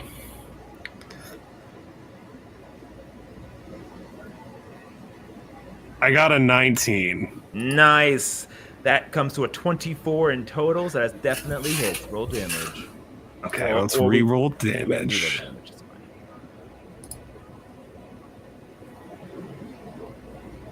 Hell yeah. We got a 6 again. Nice. 6 points of slashing damage upon the creature. All right. And Now, let's... is your elemental blade still lit and on fire? I want to say no, because we did that when we first came in, and it only lasts for an hour. Very true. Okay. But I do have some hooves, and it's time for some hooves. Hooves is a bonus action. We're going to roll to see if we hit them. And we got a 13. 13 is going to... It's going to hit. Yes. Ooh, okay. Let's roll some damage for some hooves. 6. Nice. How does this look as you run up and just slash and beat down on this undead siren? All right, so he's healed. He took a little bit of damage. He was pushed away, but he's super happy about it because now he has the momentum to reach this guy, get him with his sickle. So he's young, he's excited. He slashes it with abandon in a way that he's not really defending himself. And after he sees himself successfully hit the thing, he's so excited that he just kind of wails out with his hooves. In an uncontrolled, very enthusiastic way. Nice. Okay, I would remove your action and your bonus. So we go to the top of the round. Fuelon. That one's looking pretty weak now, but there's still a few others left. The caster-looking ones do look to be more feeble than the ones who were only coming in from melee. So it doesn't look like they might take much to destroy them. But it is your turn. I think I'm going to have... Because I've only got the short sword, but I'm going to have Dove attack the siren that Boar just went for. Just to make kind of its claw attack against it. And then that should then give me advantage if I position the cat kind of between the two sirens. Here, I'll give you control over the cat. Yes, this is literally what I came here for. I can now control cats. You can now control the cat. I can't. Okay. Let me see. Should it be controlled by... Try it now. Nope. I just want to put him kind of in that, just to the top right of where he currently is. Okay, sure. Like here? Just between the two sirens. Oh, here. Yeah. Okay. And he's going to attack the one just below it, and then I'm going to go for the one just above him. Okay. So I action. Yeah, that's. Can I just want to check one? Sure. Yeah, No problem. I think I don't know if this works. This is the cat isn't actually a bonus action. He's just acting on his own, but using what would have been one of my attacks. So I'm going to use my bonus action to give myself steady aim. And it means I can't move on this turn. That gives me advantage, and I'm going to shoot with my short bow at the siren just behind Dove. All right. Go ahead and make your attack. And then this would have sort of an advantage. Thank God we had advantage, because that was either a nat 1 or a 17. So we'll 17 take hits. that 17. And then this.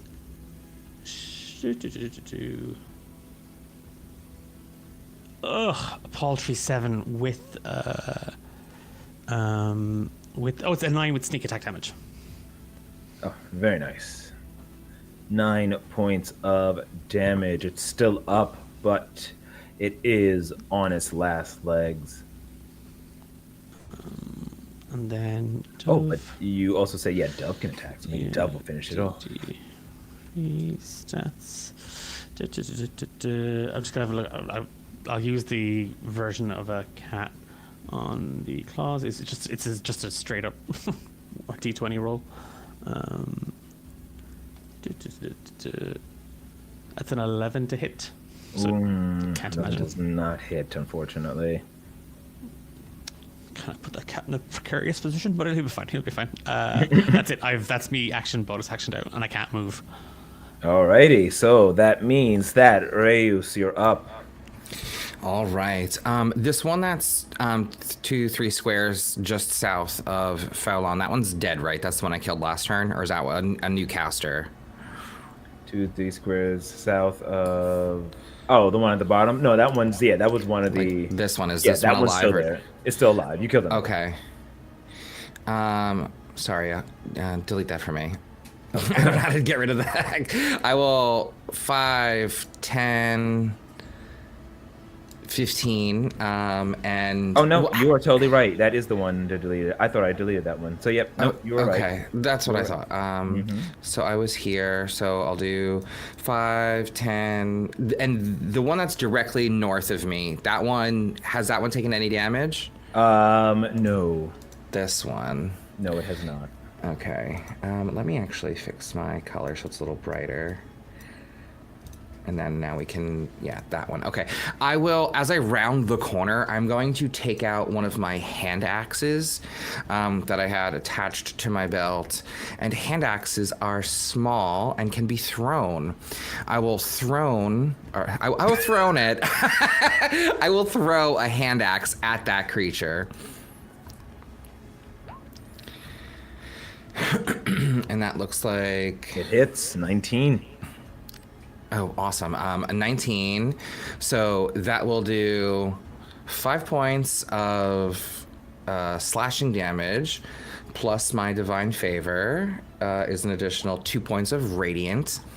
That creature is vexed. I am proficient in hand axes, and vexing a creature says when you hit a creature with a hand axe and deal damage to it, you have advantage on your next attack roll against that creature before the end of your turn. As a paladin, I make 2 attacks. So that was attack 1. I will run 5, 10, 15. Hand axe on the ground, pull out my longsword that I have been using and attack at advantage with my other attack. And I don't know how to like turn on advantage, so I'll just roll twice. You could just right click it and hit the ADV button. Oh, awesome. Okay, I'll do that next time. So that was, what, a 16 and a 20! A crit, yes! So I will... Did it load? Okay, there we go. It just loaded. Sorry, it was just taking a minute to load.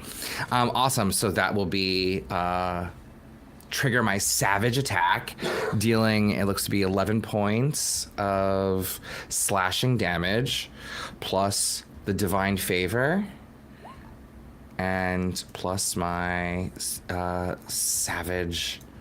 Where is that? Oh, that's just an additional d8. Yeah. And that looks like it's a 5. 10, 16, 20. It is obliterated. What a set of attacks. What a round for Reus as you crash in there, obliterating the siren. I will shout out to our allies. They're weak and almost done. As you see, he flips another coin, another silver coin towards the corpse of this creature. They will not defeat us, and their words are poisoned honey. And I will, in this moment, touch my chest and channel the calming rivers of Theros, and as a bonus action, use lay on hands on myself because I am really hurt. I will use 20 of my 25 points to heal myself. Nice. Alrighty. And that was 5, 10, 15, 20, 25. I will take one step closer to my allies. That's 30 feet of movement, and then I will end my turn. All right. So the 3 weak casters are next. One of them is looking really, really weakened. Will choose to. The one will just go ahead because it is in melee range. Will just go ahead and just make its melee attack against our Centaurian friend. So it is going to be. Okay, it's a dirty 20, which hits, doing 3 points of damage, slashing damage. It gets one more attack. That misses.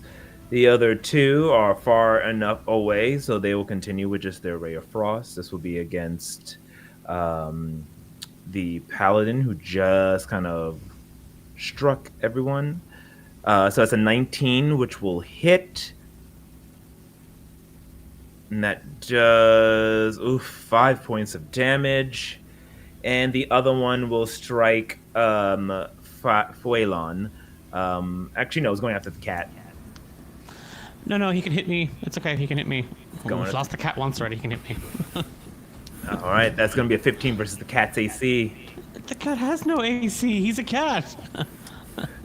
And we'll 3 points of damage. Does it have 1, or how much AC 2. does it have? 2. Poofs away. Poor kitty cat.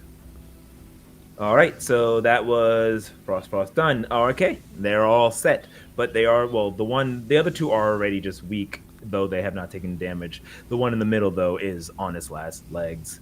So we will take it to Mr. Clatterhoof. I would like to moonsickle the one directly above me. So we're going to roll to see if we hit. we got a 7. Oh, nope. That does not hit. I guess that's my turn. You do, and no bonus or anything like that? I don't know my bonus actions. So let's keep it moving. That's my turn. Got it. Oh, sorry. It's okay. Okay. Top of the round. Fuelon.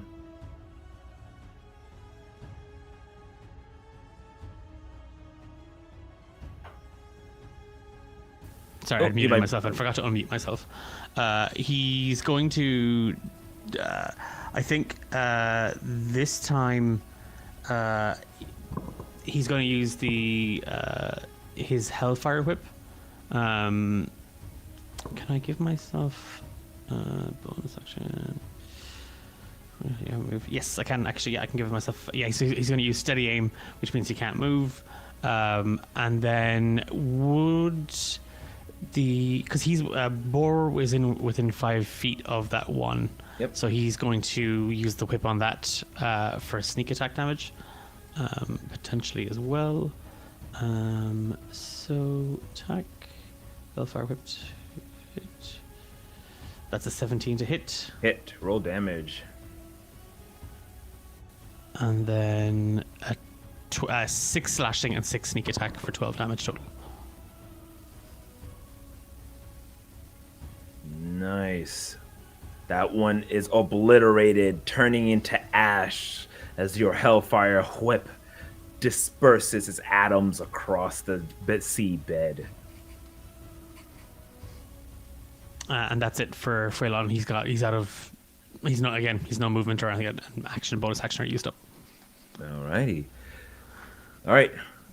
Reus, 2 left. They have a lower AC, meaning that they are easier to hit. They are susceptible to your holy damage. What do you wish to do?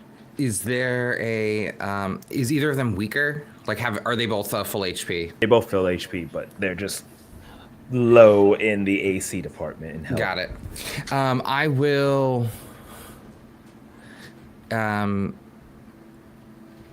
take a step forward here, use a free action to scoop up the hand axe on the ground. And as I do, I'll throw it at the one that is diagonally up from us and attack that one with my first attack action. And try and do a similar...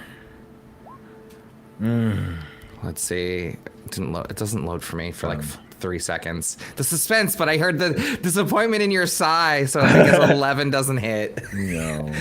Okay. The hand axe sort of whizzes past it, clanking behind, landing, just behind it. So I will charge, pulling my short sword out, not getting the advantage on my attack, but still smashing it with a 23. That hits. Roll damage. I will roll my damage, and it will do 6 points of slashing. I still have my divine favor active, so I will do 2 more points of radiant, and I have enough spell slots. I'll use 1 more spell slot to channel a divine smite into this attack and do an additional 2d8. So 9 more points of radiant damage. And this one gets obliterated by the holy might of Athreos.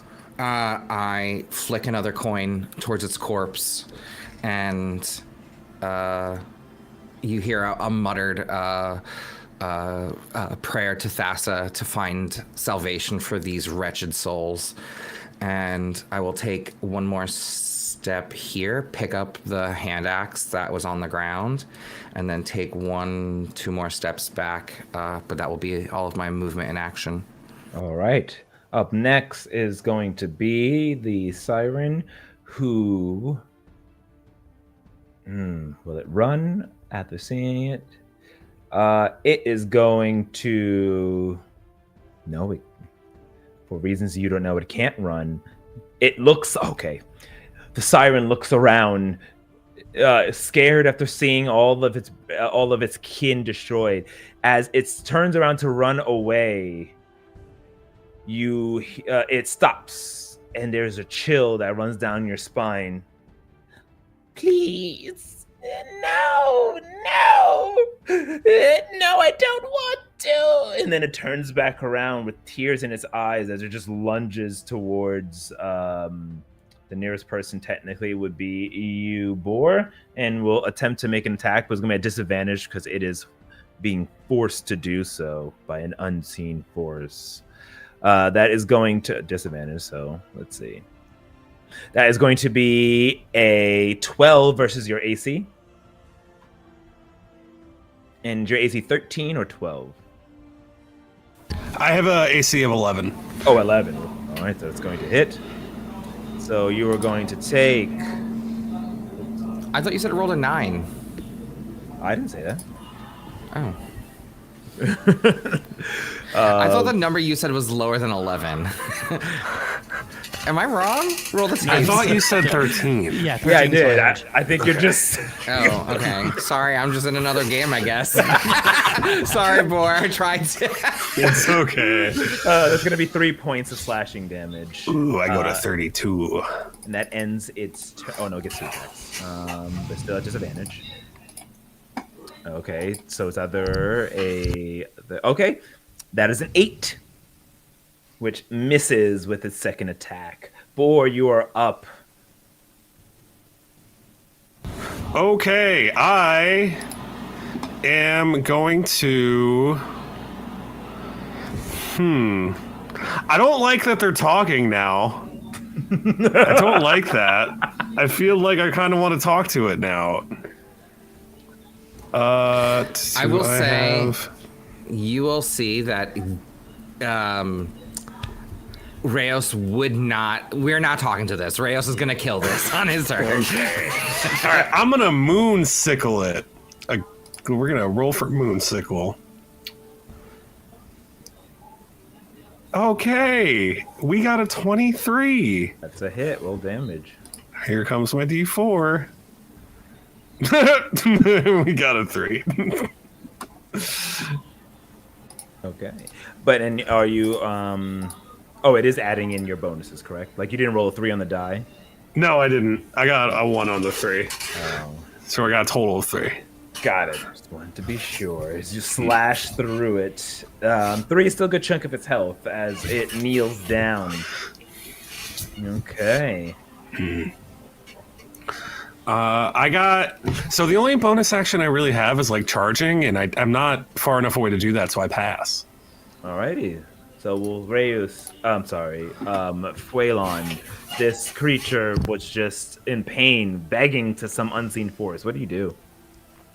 Well, clearly it was begging me. So I think seeing Rayos, and like the paladin's abilities and stuff like that, Phelan's like, oh yeah, and he's just going to click his fingers, and there's like a little spark as he casts Starry Wisp, right at the siren, which if it hits is some radiant damage.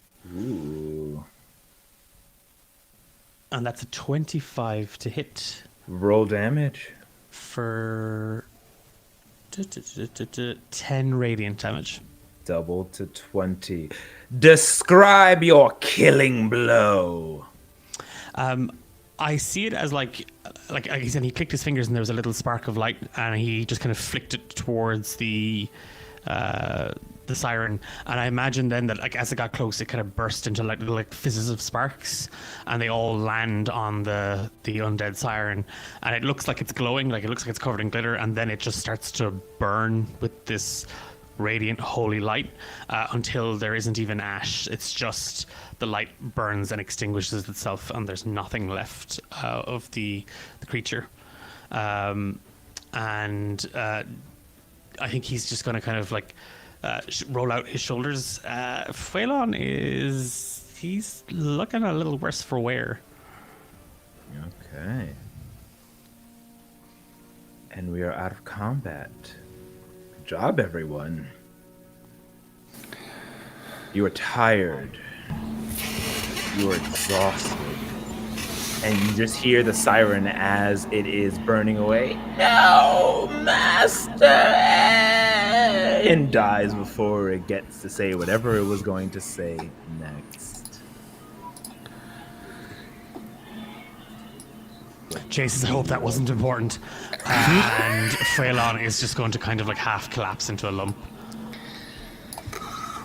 I'm going to stand up and look around and see if there's any more enemies afoot. You seem to be safe for now. No enemies afoot. I'd like to test everyone's vibes, ask everyone how they're doing. And can I do cure wounds on Fuelon? How are you feeling about that, Fuelon? I think if you look at him, he looks like he's like slightly inebriated, like he's like one eye kind of shut, trying to make everything focus a little bit, and he's sitting on the ground just trying to like deep breathing, And he is calling out to Dove, but the cat isn't coming back. Oh no. Oh no. Oh no. Yeah, Omar, you should feel bad. I do feel bad. The siren did it. I didn't do it.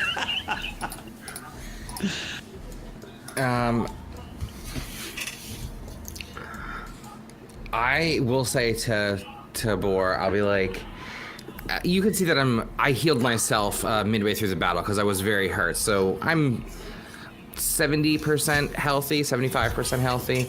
I'll say it looks like the coast is clear. I think you were right to trust your friends. Who knows what would have happened if we stayed where we were. But this place still gives me the creeps. I'm so tired, though. We need to find a place to rest. Yeah, I agree. I could go for a nap about now. That feels right.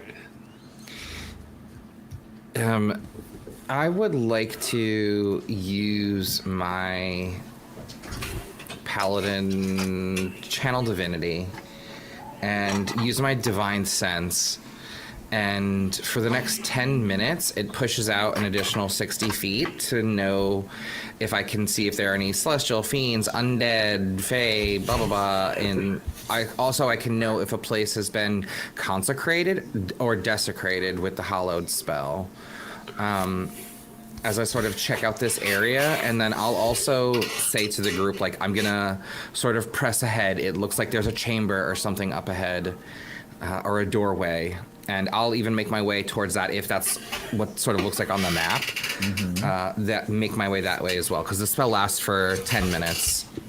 You make your way forward, and eventually you see around you a collection of plankton and sea creatures all glowing into like a silvery hue until it envelops a large coral reef door in front of you that seems to appear almost out of nowhere. The door seems locked, though there is not a hint of, like, if anything, there's magic on it. It's can be considered celestial in nature, as if created here by the gods themselves, but doesn't seem to be any creatures. The door itself doesn't have many descriptors to it. There doesn't seem to be anything that stands out. But there is what looks to be a compartment next to the left of the door. Something that looks like a hand can slip into. And as you stare and look at this strange pathway or contraption, we are going to take a quick break. So we'll be back in yet a few minutes as we conclude this. We have a little bit to go, but trust me, we're gonna speed on right there. We're not rushed to it, but you'll see how it all envelops to the epic final climax. So stay tuned. We'll see you in about 17, 18 past the hour, and we will come back after that. So see you all shortly.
1. I love coming back while we're laughing because it looks like we're having fun. You paid us. Omar, you said laugh or I'll kill your characters.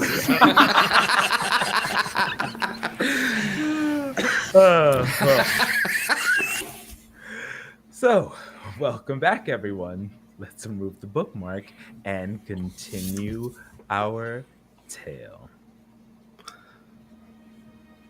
So, you have just survived the attacks from the sirens, but there was something off about them. They weren't the sirens that you would know that usually live in the Siren Sea. No, it was something more different. They had different abilities, and they looked like undead creatures. And then that one talked to someone that it couldn't quite get a chance to finish. But before you, Reus has seen a door that appeared almost out of thin air, and all the plankton and sea creatures have turned and glowed with a bioluminescence, creating this pathway of silver light that leads to this ancient coral reef looking door that shines with an odd opalescence. He sees that there's a contraption next, about 5 feet tall, a circular hole that looks like it can possibly fit like a hand to go in there. Maybe who knows what's inside of this coral contraption. But you are tired and exhausted. What do you all do next? I'd like to cast Cure Wounds on myself. Please do. Okay. So we're going to cast it at level 2. Come on, character sheet. There we go. Level 2, Cure Wounds, cast. Ooh, that's real good. I'm going to get me a whole 19. Going back up to max health. Nice. Now that you have healed yourself, Boar, Reus, you stand here at the threshold. What do you want to do? Do I see any? I recall the scroll, and I know that when 3 bells toll and torches flare, rouse the city living on a hair. So I'm sort of thinking, is that part of the next part of the prophecy, or do we need to ring bells? So I'm looking to see if there's any sort of bells or chimes around this archway. I know you said there's this box, but that to me doesn't sort of feel the right way. I will peek into it. Like, do I see a button, like a knob in the box? Like, what do I see inside of it? But I'm looking for bells. All right, well, this is it's rouse the city on a living lair, not hair. Just in case you think you're looking for a hair of some kind. Oh, thank you. Yeah, living lair. And roll me an investigation check. Oh, right. Will do. That looks like a solid 19. Oh, no. 9, maybe? 9. As you go and inspect this and try to peer in, you look inside and you see some sort of contraption. It looks like you might need to pull it or interact with it. No, nothing else around it seems suspicious. Or you notice nothing else other than that. I will sort of mention this to the others, and I'll say, what do you make of this? It looks like something to be tugged inside. It could be a trap. Phelan's going to interlock his fingers, crack them, and then in that moment cast Mage Hand and just have the Mage Hand pull it.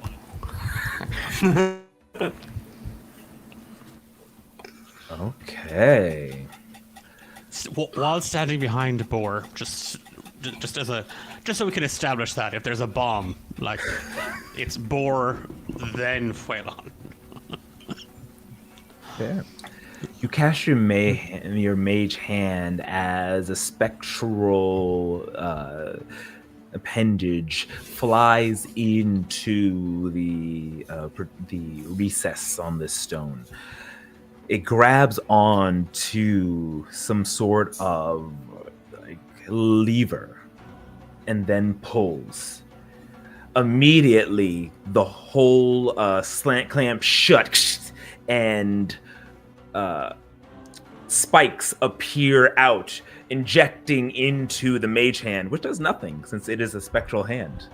Getting the sense that if someone were to grab it with their hands, they would not be having such a nice day. And then the door begins to open slowly inward. Go, go, go, go, go, go, go, go. Revealing steps ascending.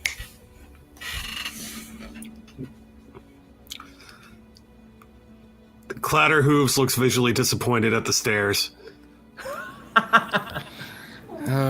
I think I heard if you do it at zigzag pattern, it works the best. I'll do my best. And I'll make my way through the door that Fuelon has opened for us.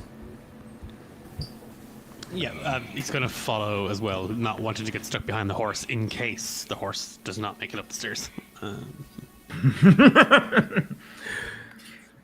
All right. You now ascend up. The stairs are long and heavy. At least they create a weight upon your legs as you try to ascend each one. Endless is this ascent. The walls are just black, but there is a fine light that grows ever larger every step you take up. Can I have everyone please roll me a d6?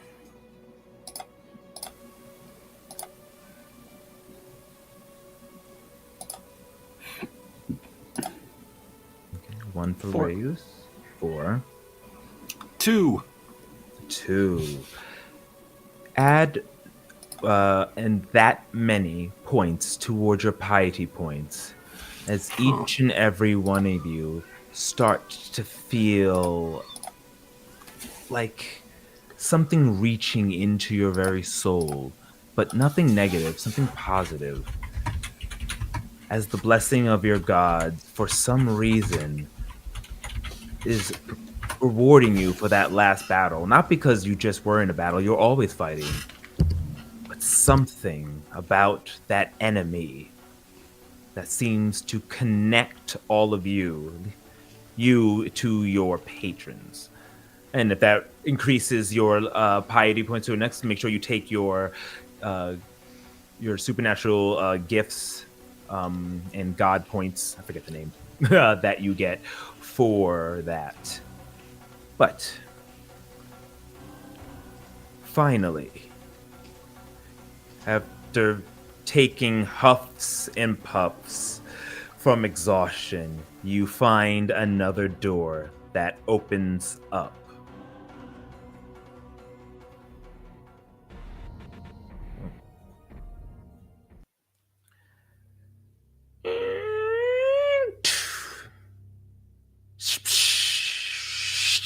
The sound of the ocean is heard crashing around you, and once again the scent of salt wafts into your noses as you step up and land back onto the surface, but near and on a small little, what looks like a small island that only barely the three of you can stand on. And looking up, you see no stars, no guiding path, just a black night sky. What do you do? I would attempt to connect with some animal friends. Roll me a nature check. Ooh, a nature check.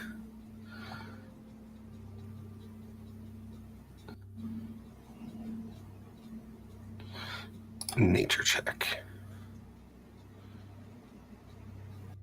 I got a nat 20. Flying out as the door closes behind you, you see your two sparrow friends that make their way out, and they are flying around in such disarray and chaos as they land on your shoulder, and then as they are communicating with you. But what are you trying to communicate to them?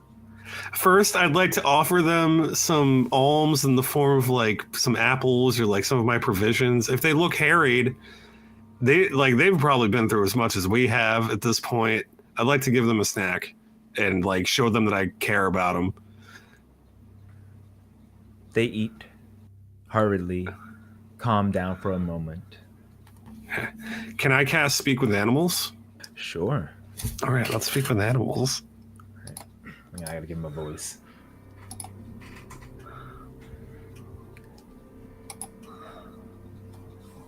So you cast your spell. All right. All right.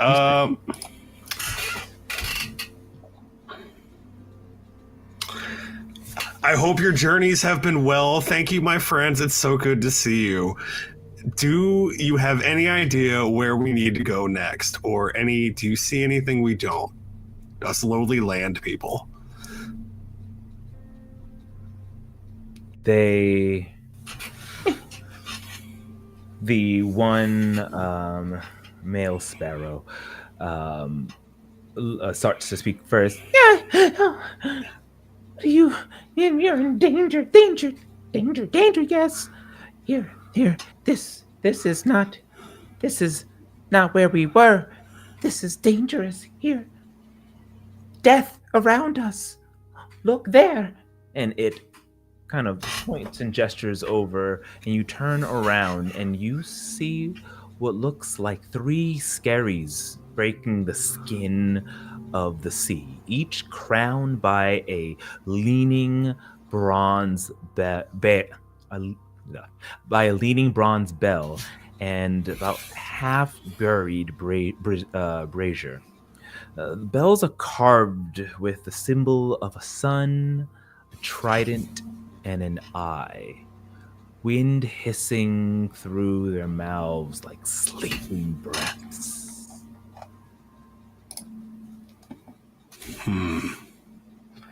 I thank them for their help, and I wish that for them to rest after their incredible journey. Thank you. The other one speaks. Just be careful here. We fear that it is dangerous. This is death and destruction. There is no Thassa here. Something darker. Be careful, friend. And they get onto your hide, and they kind of will rest there. All right. 10 minutes, you can ask them anything if you need to talk to them for any reason. Cool. What are the rest of you? What are all 3 of you doing now, seeing these watery bodies floating? Well, Phelan is just Theros and then to the birds. I agree. Like, I am nodding. Like, how did these birds get into the underworld? Like, or wherever we are that is not on the, like, surface. And there's no sky, you said, that we can see? Correct. There are no stars in the sky? Yeah, no stars in the sky. And it's just sort of, like, black in all directions. Yeah, one more like a gray, like foggy ocean, like the eye before a storm kind of. All right. Eye of the storm. I would like to say. And where did you say these statues are with carved bells behind us? Yeah, they you just turn appeared. Around. Yes, they just appeared. And so they're a statue of like a person holding a bell and a brazier. You said. Like a bell in one hand and a brazier in another? Or like, what? Can you describe that again? Sure. So they're these scary. So there's like this small island. They're super small, like rock formations. They break up and are formed. Look at your SAT words. No one knows what you're talking about. Can you say this? That's what threw us all off. Scurries. Let me quickly Google that. Define scurries. Sorry, did you all know what that is? No, thank you. Scottish Old English for reefer rocks, everybody. Thank you. Sorry, now that we're all on the same page. Drag me. These reefs of rock, these small rock islands, are floating above in the sea. Each crowned, meaning just on them, are by leaning broad bells and have very braiders. So. And then on the bells themselves are carved a sun, a trident, and an eye, respectively. All right. Well, if we turn around and sort of point out these locations, we'll say, like, clearly this is the next part of the prophecy. And I'll pull out the vellum parchment and read the line that says, "When 3 bells toll and torches flare, rouse the city living in a lair." So I think that we might be in this layer, so we should rouse these statues with some fire and gonging. Should we each head to one? Like, are they 100, 200 feet away from us? We'll say about 50, 60 feet away from you. Okay. So, like, we're within shouting distance of each other, or, what do you guys think? Should we just spread out or do them all together, all one at a time? Can Boreal, like, maybe recall a legend that he grew up with or something, and like do an arcana or a lore check about the riddle itself to see if he might have some more insight into that? I would allow either an intelligence check or a history or religion. Or even Arcana. Or even Arcana, because this is magic spell, so you have those. Okay. So all right, here we go. We got intelligence- -1 in all those, so we're going to go for Himbo Beer Arcana check to see if he remembers. Guys, I got nat 1. -1 is 0. Here we go. You have no idea. You're just here. You're just here for the fun and the adventure. Boreal feels embarrassment and decides to fall in line with his compatriots. Sure, I will sort of gesture. I'll say, let's do them together then. And I think we should head to the... Should we do them in the order of the ones that we saw? We saw Thassa, Heliod, and then Crufix. So that would clearly be the Bident, the Sun, and then the Eye. Should we do them in that order? Yep. And there's right. the brazier that needs to be set on fire as well. Each of them have a brazier. Okay. So, yes, so we'll first head to the Thassa one. Or I will walk to the Thassa one first. And when 3 bells toll and torches flare, do you have a light? Oh, create bonfire. What? I can light my one. I No. have... For the brazier, silly. Yeah, I can create bonfire. Oh, create bonfire. Sorry, I misunderstood you. What I did thought I you. say? I thought you were saying something else. I thought you were quipping at me. No! Not everything I say is a quip. Damn, foil my razor sharp wit. No, it was me. I misunderstood. Okay.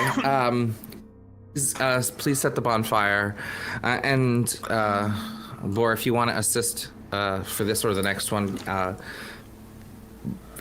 feel free. We're going to Heliod, and does it look like a bell we could like flick? Like I'll go to like ting it with my finger, Yeah, looks like you can go ahead and or like strike grab it. like a striker, yeah, and Yeah. ding. With the striker laying next to it that you can go.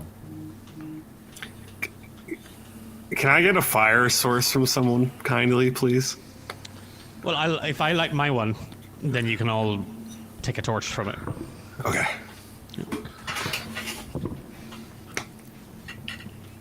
So the first brazier we've now lit, thanks to Fuelan, and Bor, I'll defer to you for the torches for the other two if you wish. All right. Pick up that striker and hit the first bell. All right. I enthusiastically hit the bell. So let me just get this straight so in order. So you're at Thassa's Bell, on Thassa's Island, or what you're calling it. You're saying the Biden Island. Correct. And you are striking the Biden bell and lighting its brazier. Yes, we've lit the first brazier. Sorry, Brazier, yes. We're burning our bras for Thassa. Yeah. I don't know why I thought that. I'm not even looking at the word. All right, so you're lighting it. All right, so.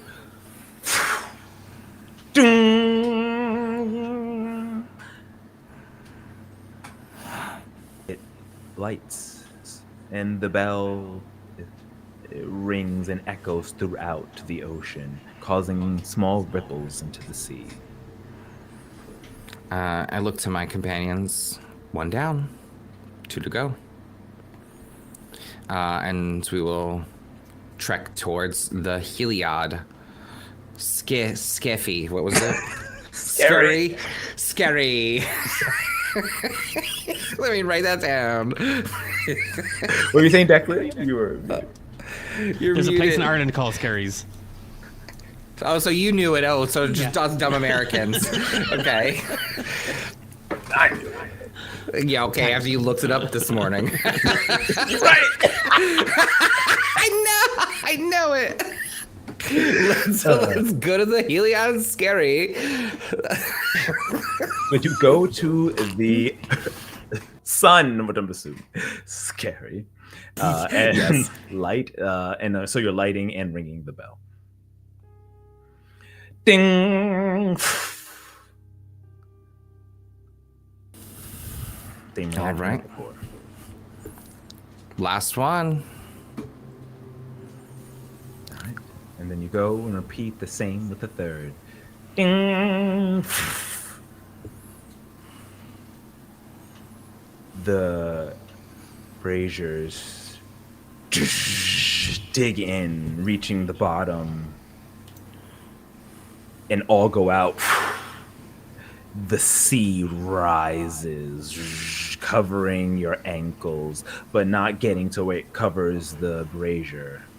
You get a sense that it is incorrect as you're being sunken into the sea.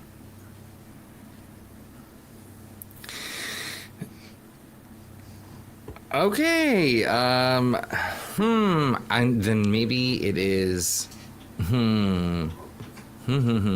Any ideas, guys? So it's a singular eye, like just one eye, a bident, and then a sun. Yes.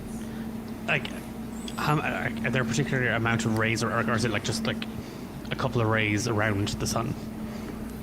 No, there are 6 rays, I would say.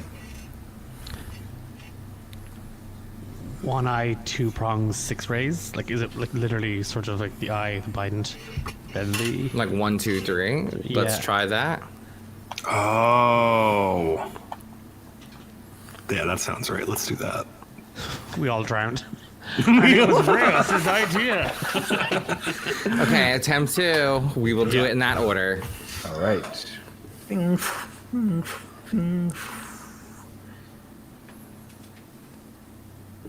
There is no movement.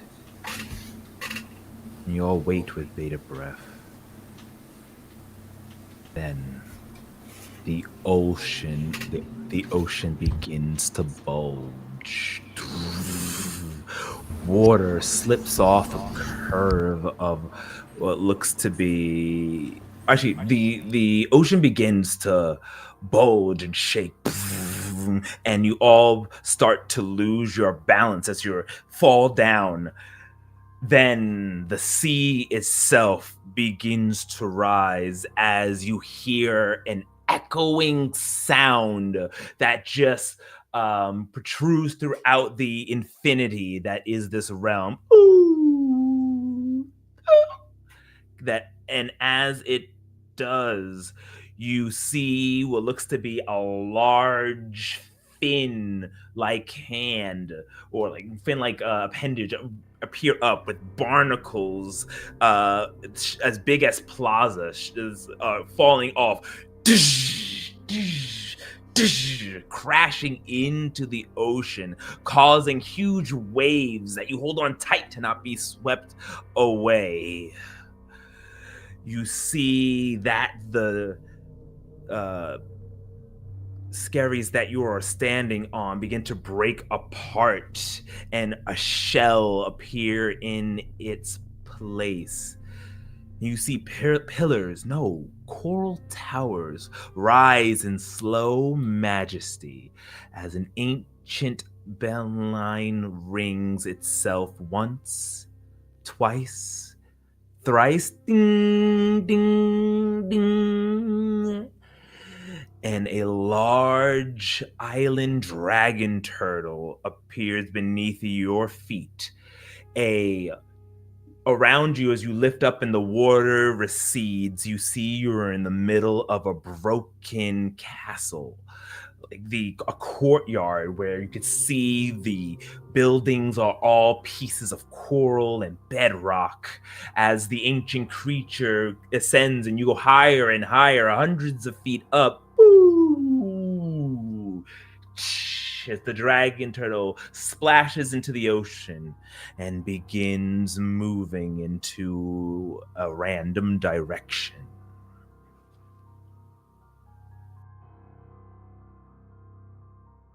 What do you do? Boreal takes it all in. This is the most exciting thing that's ever happened to him in his entire life. He's practically vibrating.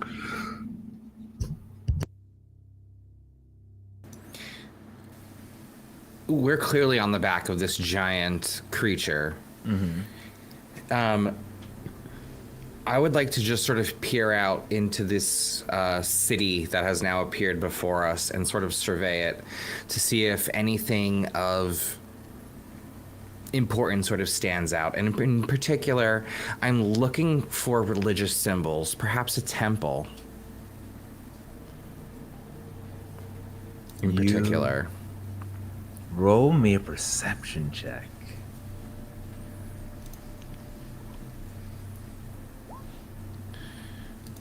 15. You look around this ruin, stepping over broken statues. Sorry, wait. Are checks or saves? Disadvantage. Yeah, you haven't taken your for tiredness. Oh, close the tab out. But you rolled an 18, so a 15. Which is... Oh, awesome. So 15. You are looking around this ancient ruins as you step over broken statues and look above walls that are cracked. You're going into different sections of the courtyard. Nothing has a ceiling or roof. Everything has been destroyed. You're just at the base of it all. But it was a big structure of some point. And then you see something. A stone room. Step inside, and with your dark vision, you notice that there is a brazier that can be lit if you want. But with your dark vision, as you look around, you can see that it is maybe some sort of throne room.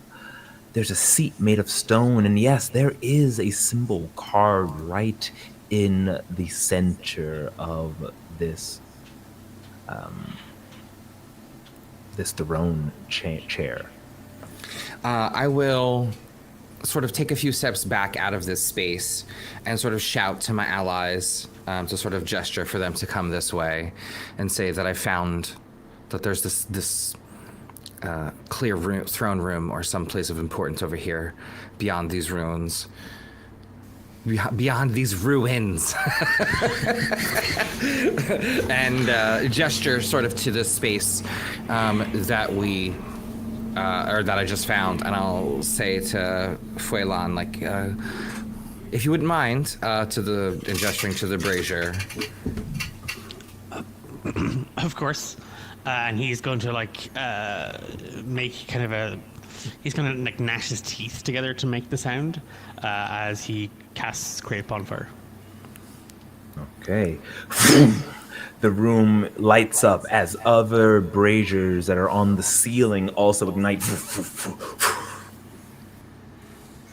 Not just on the seat, but all around you. You see symbols of skulls and snakes. Carved right in the middle of the seat itself is this very same symbol. Oh, sorry. Not the symbol. In the chair is the symbol of what looks to be a whip. A black whip. The symbol of a whip. As a proficient, studied paladin, would I know these religious symbols? I would say roll me at advantage than at regular, because a religion check or history check. I will take it. 18. Very good. You look around. And now you can looking at everything. You step closer. You see a picture of a crow. You see the black snake. You see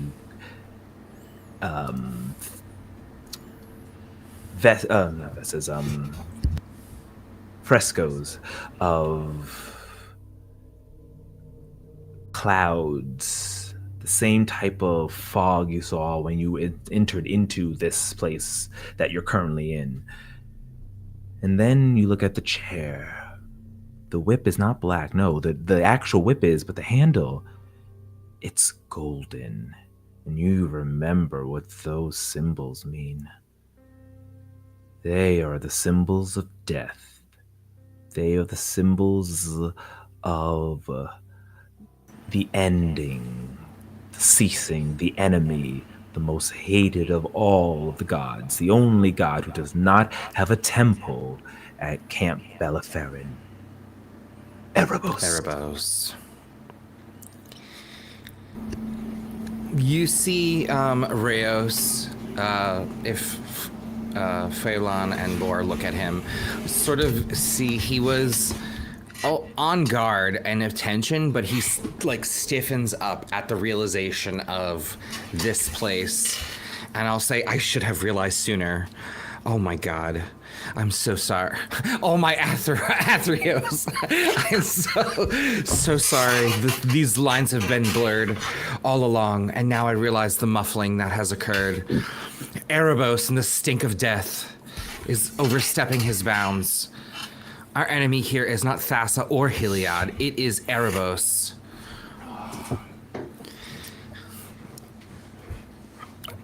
And I'll sort of reiterate some of the lore and history between the two, and his iconic whip. This is a symbol of his the Erebos' whip, his legendary whip. This is a desecration. This is why Thassa is mad. The shadows overstep their bounds. Boreal kind of wonders out loud why Thassa wants the whip.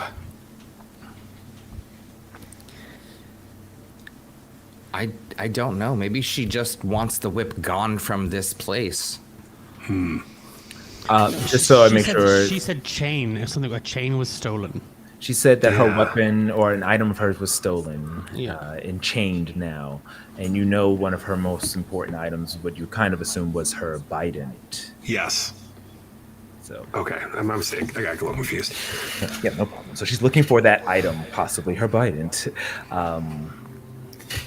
But there's mention of the whip in the prophecy. I will pull out that vellum scroll as I've done before and read. Seek the shores where feathers brood. Check. Found a temple veils an older feud. Check. Beware the lash that leaves the brightest spear. May point too far where oars fall. Hushed and shadows reign. Name the hidden land. Reclaim the chain. So beware the lash that leaves the brightest spear. May point to. That's a run. Thassa needs to for work on her grammar. These prophecies with her run-on sentences. One, I would say it is. Let me make sure I. That could have been a copy-paste error from the. Who are we to question the grammar of the gods? Right.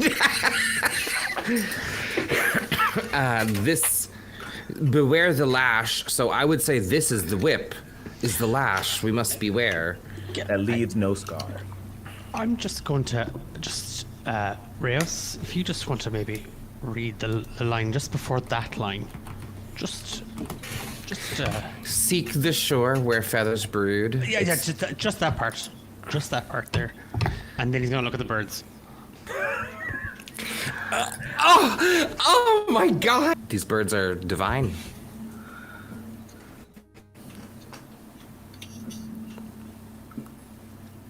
But we don't necessarily trust the birds. I trust the birds. They might not be divining the right. Well, you know that death guy. Maybe they're like.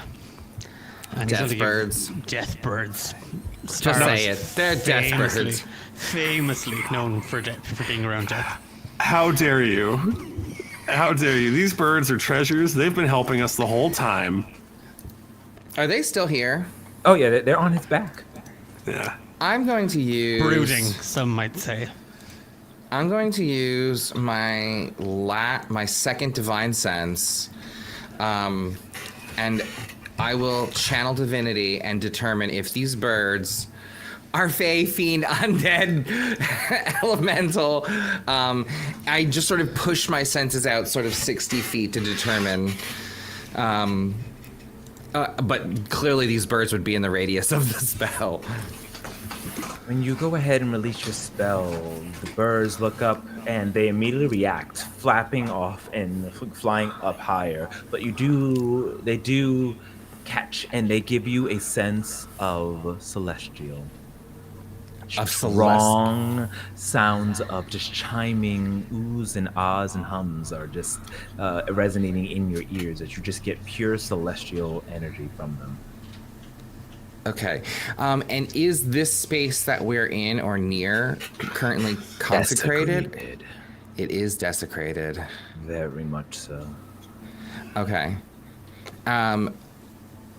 The birds flew away at the channeling the presence. Celestials, most people assume are fantastic, wonderful beings, but there are bad celestials. So I will sort of say that those birds are not as they seem. You're right, Fuelan. Sorry for doubting you. And Bor, well, they are friends. Take this as a lesson to be learned. They are celestial creatures. They are maybe on our side. We don't know. You are right about one thing. They are our friends, and we talk to our friends back in the orchards where I'm from. Are they still like up above us, kind of hanging out? And yeah, let's talk to our friends. Can I still speak with animals? Yeah. All right. I would like to I very comfortably and very warmly be like, hey guys, come down here. Like, we gotta have a chat. Let me persuasion check. Oh, animal handling. Animal handling. Oh, this one's gonna be good. I got a +7 in this thing. Well, we got a strong and manly 12. All right, still good. All right.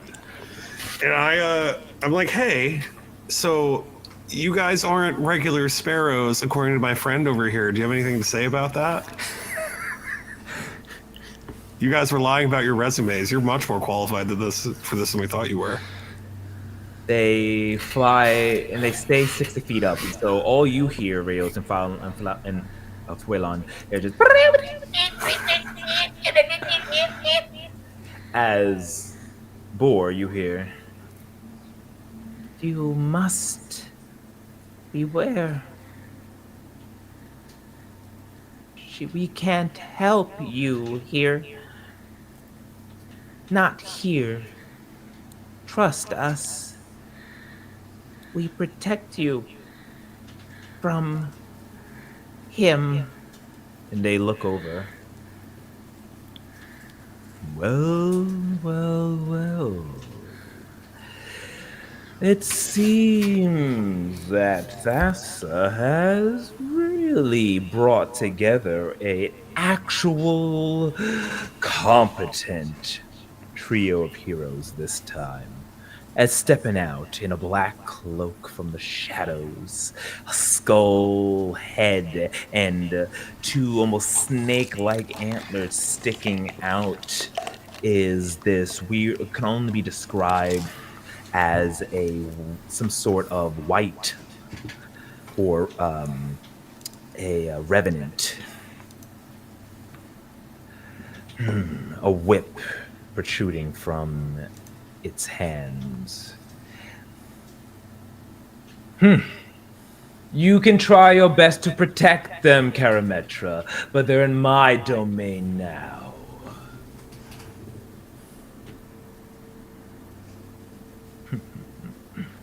As your spell's about to run out. No, it's him. It's Erebos. And you can now hear.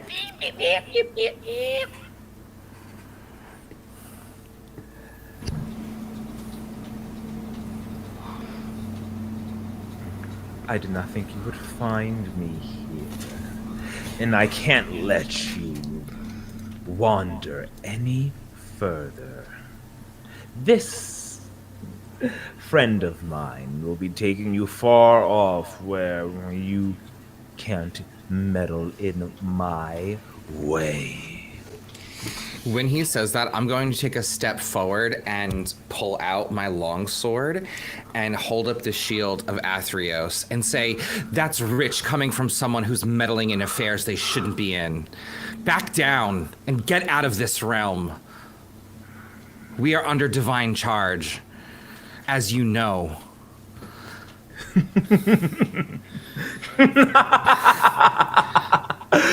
You are saying you're under divine charge? I am a god! Though I may not be in my full form, this is more than enough to interact in my domain! As the turtle moves with it, shaking the ground beneath your feet.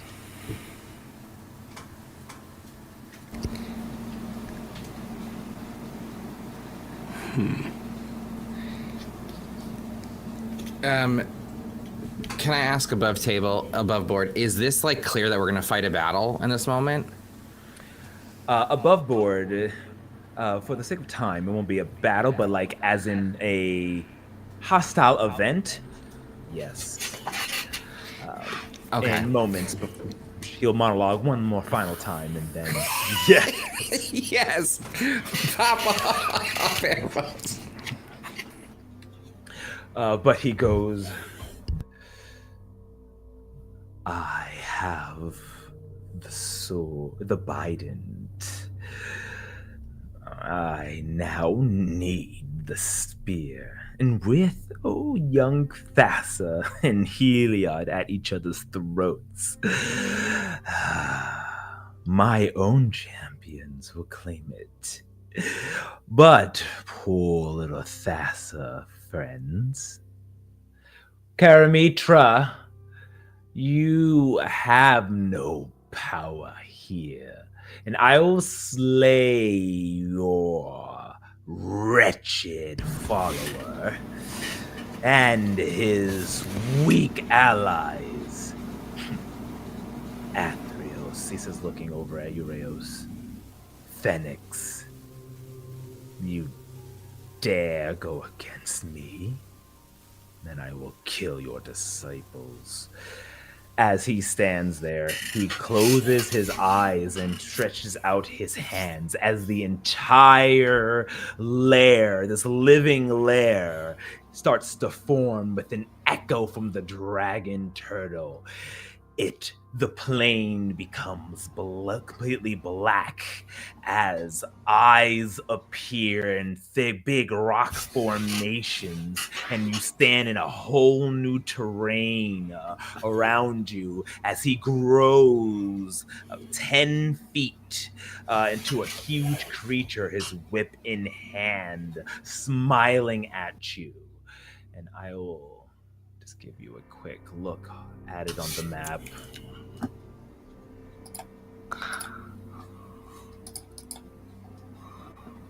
Clad in this, as he looks to you all and say, now perish beneath my law.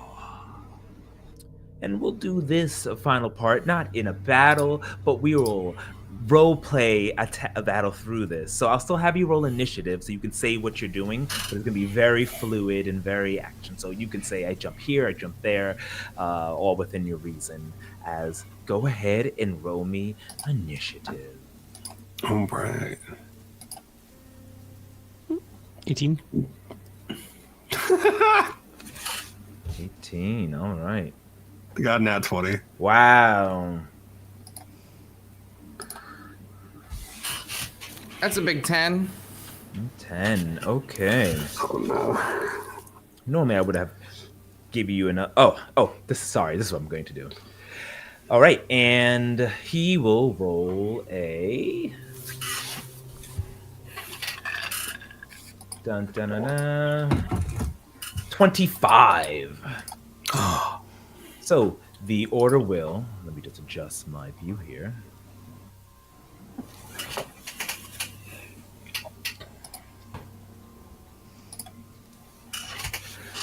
We have Erebos the Revenant going first, followed by Boar, followed by Fuelon, and then Rayos. And I will re-grab your... Should have did that first. The symbols that you'll be using. All right. And that's Rayos. And let's put our Paladin and Thief on there.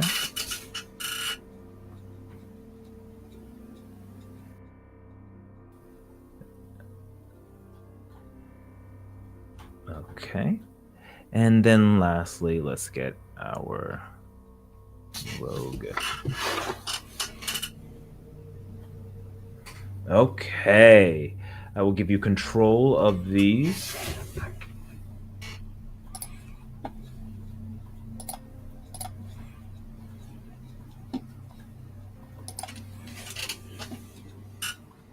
Okay. All right. So now you should be able to control them.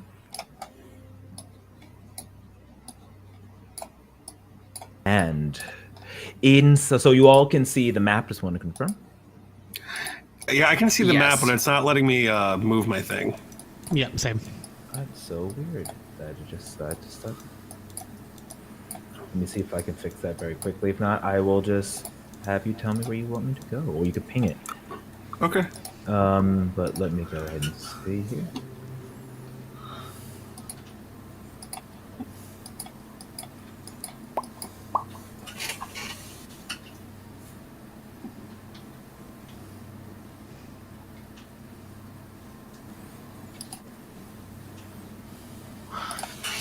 Okay. And then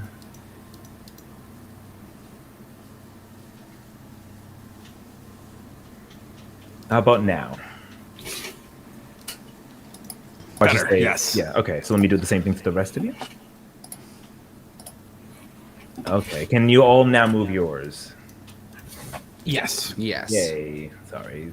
All right. On the right layer. Okay. So, now for the epic climactic final battle.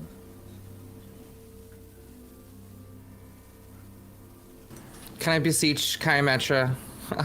Oh no, we don't worry, don't worry. May her birds As help us. the birds are tweeting and floating or flying around, you all hear translated. May the hearth be with you. May you take my blessing. Strike down this usurper. With my last energy, I grant you this. And the birds fly down and poof into smoke and dust, blessing you with a long rest. Ooh, okay. Yay! Thanks, Kaimetra. Queen. The birds are Absolute. no more. She And the best expends part are the birds are dead. Yay! So, Is there a long rest button? they're above you. Oh, wait, I found it. Yeah. Thank you. So, control the freeform and move where you want to do and say your couple actions. You want to do a couple moves? I'm totally fine with that. We're going to just free play this. Cool. Now, starting off, Erebus is going to go. Feeble attempt, me try. They are mine, and will look at you all and stand forward. And will cast a Banish spell on you as you start to feel dark, like a dark skull appear over your heads. Can I have you all please make wisdom saving throws? +1 if you're next to me, which you are. Cool. That's 11. Oh, natural 20. I got a critical. Oh wait, that's an. I got an 11. 11. The 7 and the 1 look the same. My bad. No problem. They look too similar. The 11 fails, unfortunately. 25 succeeds. Or say +1 would be 12, that still fails. 25 succeeds, and a 10 +1 would be 11 fails. So, all of you except for Reus, unfortunately, will take a -6. Oh, excuse me. -4 penalty to all of your attack rolls, as you were almost anti-blessed by the ability. So go ahead. -4 or -1d4? -1d4. Okay. Sorry. All right, so that was his first action. The next is that he will take out his whip and slash it across each and every one of you. Can I have you guys just make some reflex saving throw? Oh, I'm sorry, wrong game. Dexterity saving throws to dodge out the way. 17. 20. 6. Oh, so Fowlon and Reus managed to duck out the way, but you are hit with this whip striking you, Boreal. You are going to take 14 points of damage. Oof. Big oofs. You shake that off, though, as up next, I believe it is Boreal. All right. Okay. So first, I am going to cast a 3rd level elemental weapon on my friend Reus. Woo woo! Okay. We are thinking. What are you thinking, Reus? I'm like, pick an element. How are you feeling? Radiant. Pick a different one. I don't have that. I got thunder, lightning, fire, cold, acid. Fire. All right, fire sword. Here we go. I mean, yeah, I guess fire. Or no, let's do lightning. Thunder. Thunder. Okay. All right, Imagine Dragons. Imagine Dragons. Because, like, I'm thinking about it, like, he's not What does your heart tell Perforos. you? What He's does your not heart tell you? Perforos. I mean, You I got guess- it. Whatever that last thing you said was, you got it. Not necrotic, not fire, not ice. Thunder's the safest, I guess. There it is. All right. And for my bonus action, if I could ad lib, I am going to go to the actions, and I got this spirit totem. We're gonna do a spirit totem as a bonus action. You can magically summon the spirit to a point you can see within 60 feet. It lasts for 1 minute, and the spirit grants an aura.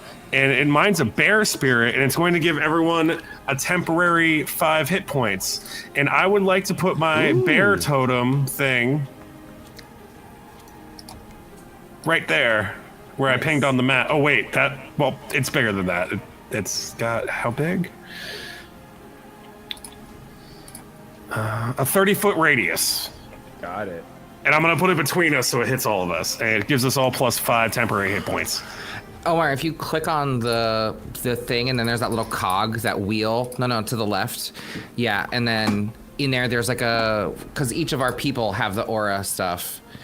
If you scroll down, there's token auras. Do you see that? Yeah. Perfect. Okay.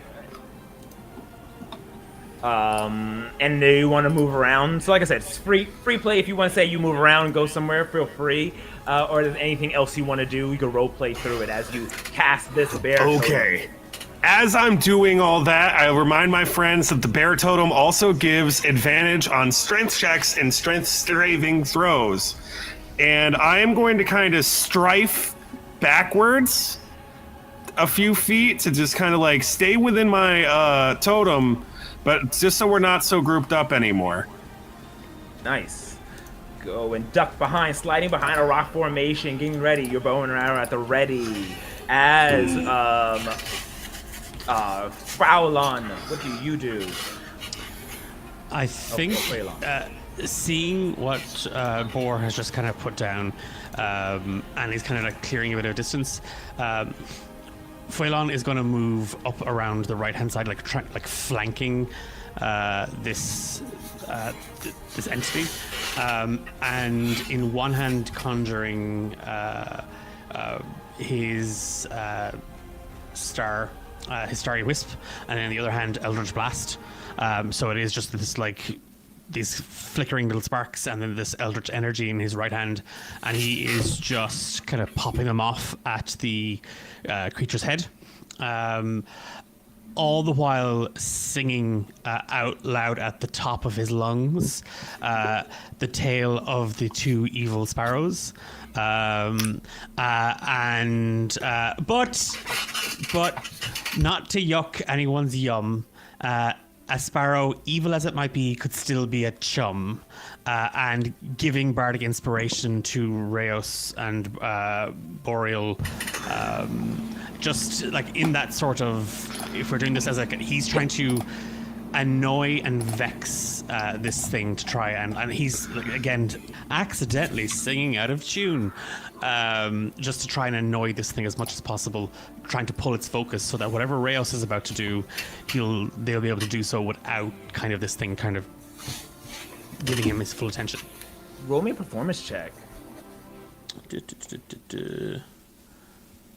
That's a 9. I'm going to use my inspiration to reroll Use that. it or lose it. Yeah. We'll take the 12. Okay. So as you do the performance, Revenant Erebos looks and says, "You annoy me. You will be sent to Tartaxio first." Oh, great! I could play for you there all the time, and he's just leaning into it like he's not letting up. He's not, as much as he's pissing his pants right now in fear, he's just going to continue to vex this god. Okay, so he's distracted as Rheos. How are you combating Erebos? I am absolutely using the momentum and power infused in me from my friends, and I will say, Erebos, You who hoard souls in Silent Gloam, you are not an end, you are a cage, and I am the river that will break your dam.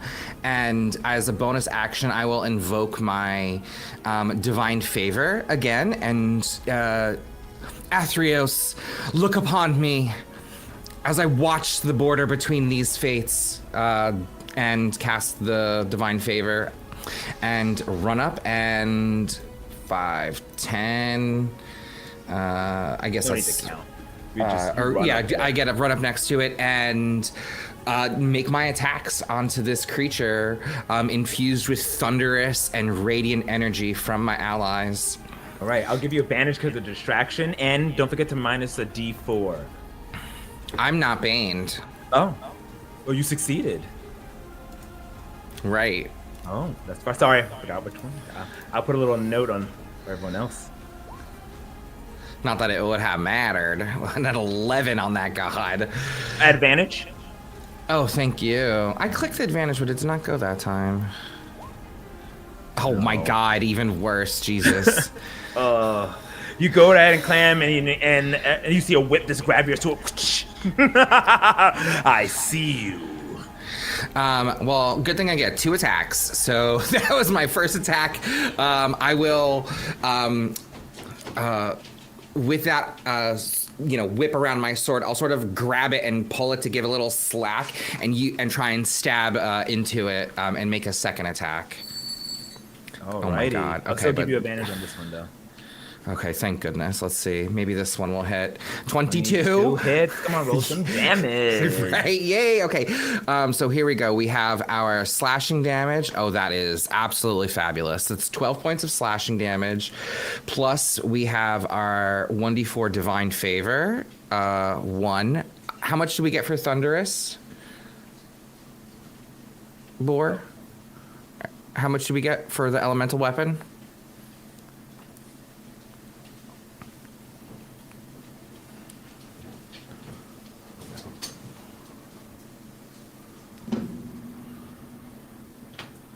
And I will see if I can pull up this one. Okay. 1d4. Sorry, I didn't realize I was muted. Awesome. An additional 1 there. And then I will use a divine smite as well and pump in another, go big, right? Another 12 radiant as well in that attack.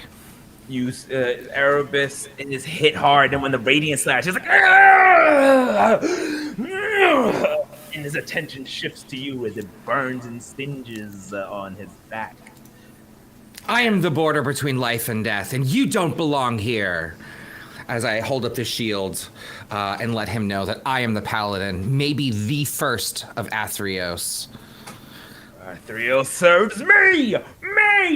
And he will come down and will do a hellish flaming whip attack that will come down and swing at you, and then he curves it into a arcing. But luckily, far enough away, Boar is. But our rogue Quaylon is not. So let me go ahead and make an attack against the two of you. Okay, and that's gonna be a 16. I rolled low. That's a mess. That's Right. it.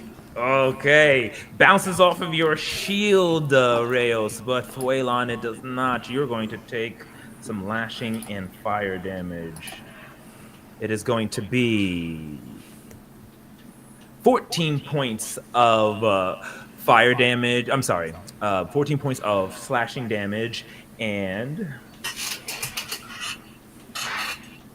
7 points of fire damage. So 21 points of damage in total. And as he will jump up and slam back down, doing a thunderous wave that everyone who's within 15 feet of him, which is the two of you, please make Constitution saving throws.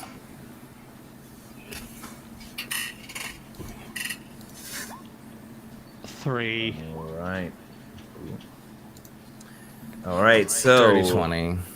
you take an additional 7 points of damage, Fuelon, and you are pushed back prone. Then he laughs, "You will not defeat me!" As Boar, is your turn. All right. We are going to yell back, "Yes, we can!" And then we're going to charge up a level 3 Moonbeam. Yeah. We're going to do that. We do have that, we are baned or whatever. So it's going to be less. It's for attacks, though, and I believe is Moonbeam a save that they have to make? What do you mean by a save?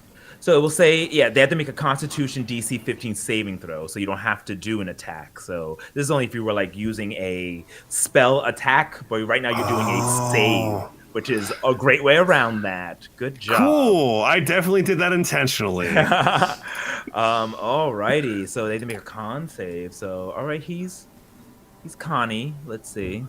Also, just so you know, this spell is for a full minute, so each turn you can maintain it if you don't take damage to keep doing the damage.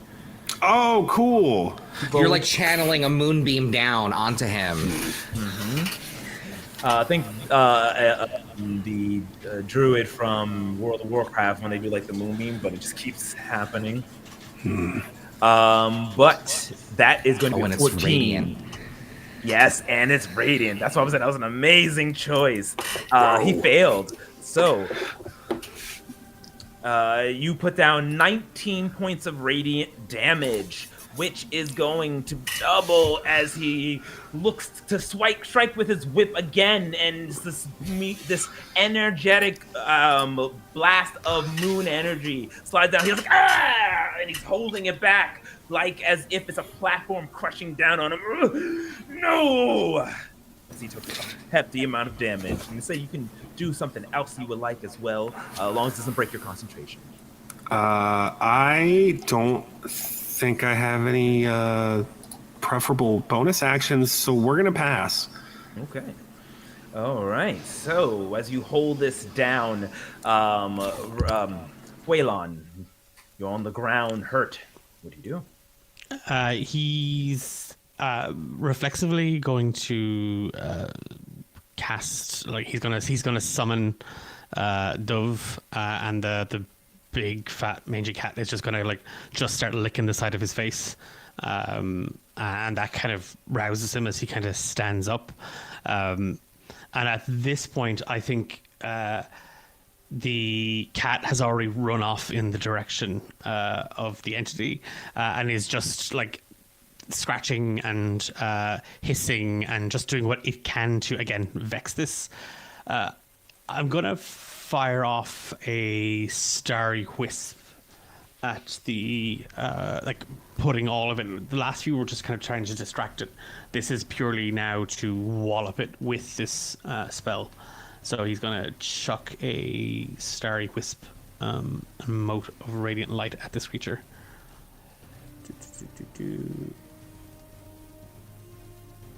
Oh, that's 23 to hit. Oh my goodness, yes, that definitely hit. For 6 radiant damage in total. Okay. He's hit again. He's falling down to one knee, holding back the moonbeam as much as he can. And then I think what else can I do? I think I'm gonna throw out Bardic Inspiration to Reos to kind of just shaking that off, and it's just like death at. I've seen more death down in the hospitals, and even then they weren't half as dramatic as you are. And he's just going to kind of click his teeth at Reos, giving him Bardic Inspiration. As Dove, I think at this point, is now just taking is just pissing on this entity's leg. The cat is just full on, just spraying him, marking his territory. Nice. Okay, he is trying hard as Reos You see him struggling underneath the moon being casted upon by Boreal. How hurt is Fuelan? I am less than half health. Okay, I will. I feel like I could take a step without leaving its range to get closer to you. And holding up the shield and sort of like shielding you from this visage. I know you're a trickster, but you're my friend, and in this moment, I will offer you aid. I will be your shield, and I will reach out and touch you, and you'll get 20 points of healing as I lay hands on you. And today is not your day. And you hear the coins jingle in your ears as the energy of Theros fills you, knowing that your soul is not meant for Is that real passage money? today. Like, can I cash that in? Can I? And he's just going to try and like tap his ear out so you can get some coin. Money for you. It's in your soul. That's like a voucher. And then with that bonus action spent and the energy of Theros sort of still on the tip of my fingers, I will pull the shield down and turn my gaze away from Phelan to the enemy in front of me, and I will strike at Erebos, the visage of Erebos in front of me, and make another strong attack. Mm-hmm. Is this still advantage or no? No, he now knows you're aware of your presence. He is aware of my presence. Okay, so that is a 11, which is, I think, a no, but I will add my Bardic Inspiration. A D6 or D8? D6. Okay, come on, give me a 5. Okay, 4. 14, does 14 hit? No. Okay, I will... Close, but not quite. So, lunges past him, sort of... Oh, any... If I could just chance me arm a little bit. I'm actually, like, as a rogue, I'm a master of tactics. And it does say I can use the help action as a bonus action. So if it's like too cheeky, I mean, that's technically giving advantage. That's fine. All right, I'll put it. We're in this loose mode. Go ahead and roll one more time. Whoo, thank you. And I Apply just those imagine bonuses. Yeah, it's just Phelan. He just chucks a rock at this thing's head. Like, he just chucks a stone at it. So that would be a dirty 20, dirty 22. Hey, that will strike it. Go ahead and roll that damage. Oh, then. thank goodness.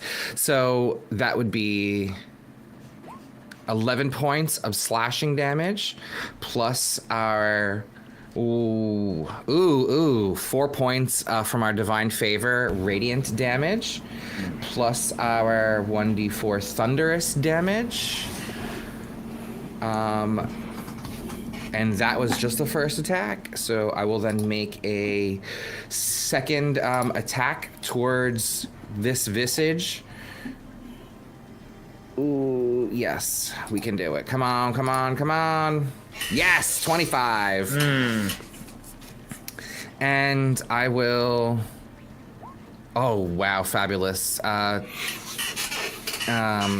points of more slashing damage. We get another 2 more points of radiant. My thunderous elemental damage pops off again. Ooh, that was a good one that time. 4 more points of elemental damage. And yeah, let's use the divine smite. Might as well. I'll use a first level divine smite and add 9 more points of radiant on top of that as well. Nice. You just crushing. He's like, oh, now he's down, barely holding it up, the moonbeam, as it's just crushing him. He looks at every one of you. Burn in the infernal of the underworld! And I'll need everyone to please make dexterity saving throws as pillars of underworld fires come up from the ground beneath you. 16. 17 will pass. 16 will not. Oh, wait. I'm beside Rhea, so I get the +1, so that is Yeah. 17. Oh, +1. Yep. So 17 is a 19. pass. Yep, that's you just passed. So you all take half damage. Ooh, this might have knocked you out too. And we have the temp HPs from the bear. One. Yep. I'll take it. 5 is 5. Okay. I Wait, used how mine much should we already. take? Oh no, I didn't. I'm rolling now. Ooh, Oh, okay. so many ones. Yay. There's gonna be 22 points of damage, halved to Halved. 12. 11. Sorry, halved to 11 points of damage. I roll Does 1, the- 1, 2, 2. Does the bear totem like refresh each turn, or is it just once? How? Let me see. It's. I believe it's just When once. it appears, I think. Yeah. Yeah, when it appears in everyone in a 30-foot radius, you get that if you're in that area. The aura for the time being. Okay. Alrighty. So, you barely manage to make it out the way as he blasts in the hellfire, just burning and singeing, as he will then look on over and he's going to make a random swing with the whip that he has with one hand because he can't move that much. Let's see, he'll be at disadvantage. Will he be able to hit? And see, I'm going to roll d4 to see who I swing at. Alright, this is going after you, Paladin. It makes sense. Disadvantage. I'm in his face. So at disadvantage, okay. Natural 20, natural 19. So he is going to be able to strike, and with all of his might, he will do. Oh, well, Can I silvery barbs him? yes, you can. Just for fun. Oh, and is it? I take the. Oh, use lower roll. Yeah. So it's a 19. I rolled another natural 20. So it still hits, and it will do 28 points of slashing and fire damage. I'm fine. Okay, as Outstanding. Barely. he is being Oh, struck. actually, hold on. I will use my. You said it. In this moment, you notice that Rayos has, throughout the whole adventure, Rayos has had sort of unblemished, unscarred skin as described. He's been touched, and he is ultra resilient. And in this moment, I will use my heroic ability, heroic resilience, and roll a d12 and reduce this damage by 12, or up to 1d12. Ooh, yes, I will take those 9 points back. Nice. As he's like, he doesn't see you fall. He just buckles down, and now he's just barely able to hold up the moonbeam. As let's see what you do, Boreal. I would like to double down on that moonbeam. Very So- nice. Do I roll for it again? Oh no, you don't have to roll. It's Okay. he has to roll. Got it. Plus my con, so I'm Okay. taking 2 more health back.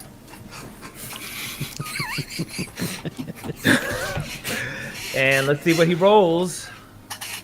Oh, that's a d12. All right. Oh, he rolled a 12. Yeah. Roll damage. How does Bardic Inspiration work? On any of your regular d20 rolls, you can roll it to add to it. Oh, okay. All right, here we go. 3d10s. Okay. We got 13. Describe your killing blow. Ooh, okay. I imagine it's like if you imagine the moonbeam coming down from the sky and it's like a hose or a column, like it looks like a pipe, and the pipe kind of like bulges right before it like bursts and pops in like kind of an uncontrolled kind of catastrophic way. Oh, I love that. And as it explodes and pops, you hear Eris, no, this is impossible, impossible. You may have stopped me here, but I am eternal. I'll get you all. You have just done nothing but delay the inevitable. Ah! Says he explodes into nothing but dust. transporting you back to where you were on the dragon turtle, back into that plane.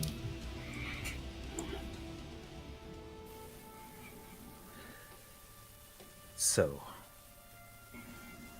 with this dark, evil zone that you were teleported to, fading away bit by bit, you find yourselves crashing into the sea as the dragon turtle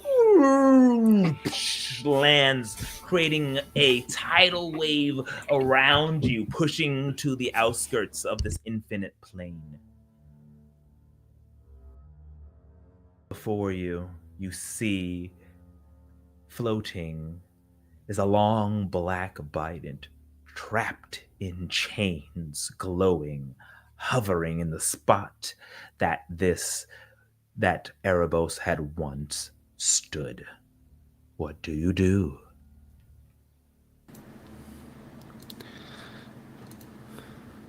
This is the destiny bow.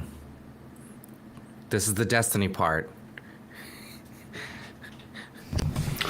Ooh, Boreal, he's just he feels like a true hero. He's still getting over besting a god. Now there's another legendary piece of equipment in front of him. He's a little awestruck. He doesn't really know what to do. I put my hand like on like your chest, torso area, and I say, you did good. We all did good.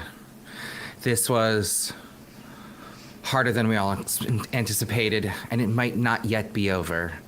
And as I say that it might not yet be over, I cast Bless on the three of us, just in case, using my last spell slot to give us that additional little boost.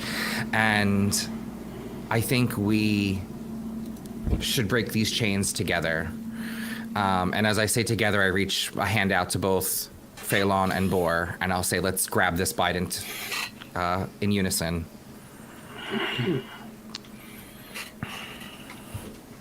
Boar gently extends his hand, ready to embrace this heroic destiny.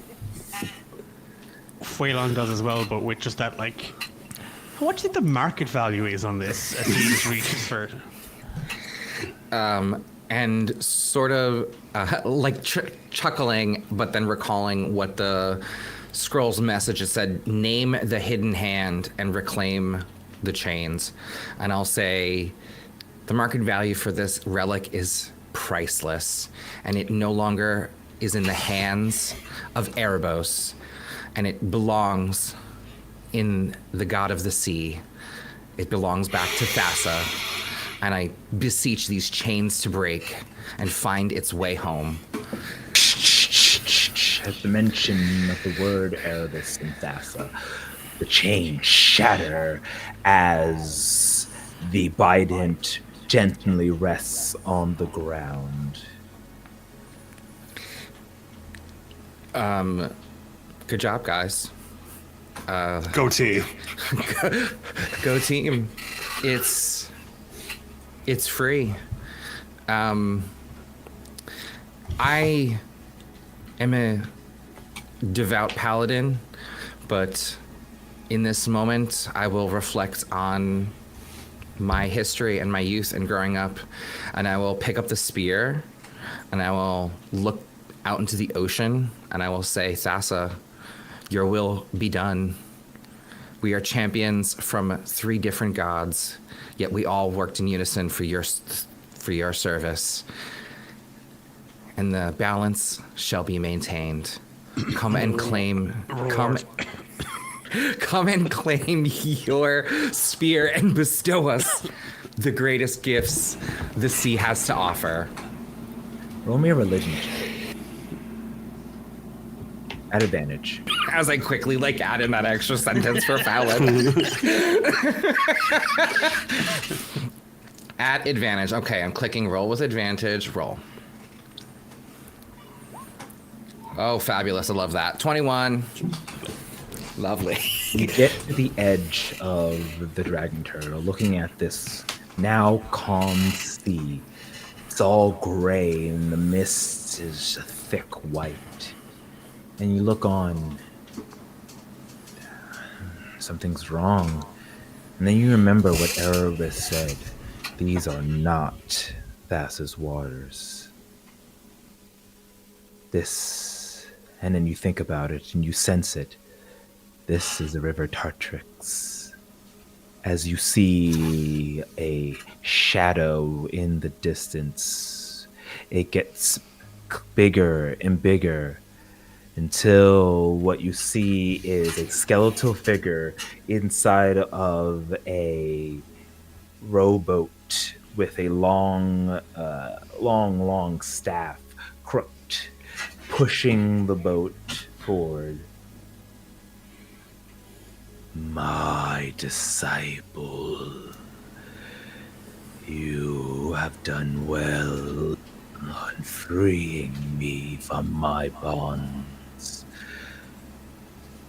But all is not well. As you realize Athreos lands to the shore. I kneel and bow my head in his presence. It seems that Erebos is breaking the laws that bind us. And now Thassa and Heliard are about to battle, creating chaos not only in Nyx, but in all of Theros. You must return the Bident before she breaks war. You must travel through the plains down the river, survive, and reach Nyx before it's too late. I am too weak and bound to the underworld and cannot tread. Enter into the boat and travel, as he hands you his sickle, his staff. Oh my god. I will say, as you say, your will shall be done. And I will sheath my sword and put the shield stamped coin in his image on my back and proudly take the oar and row his boat. And I will say to the guys, get on, get on, get on, get on, get on. He then turns to Fuelon. You must save Phoenix from his bounds. Only then can you get into Nyx, for he holds the key. Phelan's gonna look at Reyes, look at Bo, and then just step into the boat, and then just kind of to Reyes, do you have a crush on him or something? And he's just gonna sit on the boat, just kind of stropping. He thought he was getting to go home. And then he looks at Bor. I am sorry. Karametra he looks away. Even though he is technically an evil line god, he still believes in that balance, and there's a moment of hesitation. I fear I feel her no longer. Excuse me? Then he stops and looks at you. But there may be a light still shining deep within and touches you right in your heart.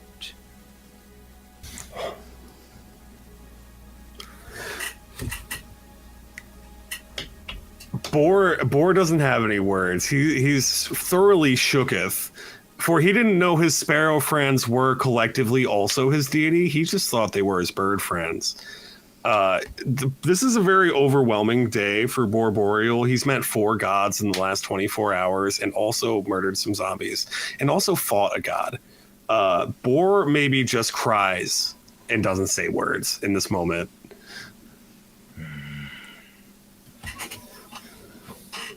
Believe in your loyalty to your goddess Through your belief, she may yet be reborn. Now go before it's too late. Go, heroes of Beliferin. Save our reality. And as you push off, Rayos, you being the one to know how to operate this vessel, you all disappear into the fog, leaving behind the island and leaving behind Athreos. And there, we will end Theros, Gods and Glory. Fabulous. Fantastic. Magical. Just to uplift everybody's spirits, by the way, Phelan is doing his rendition of Row, Row, Row the Boat.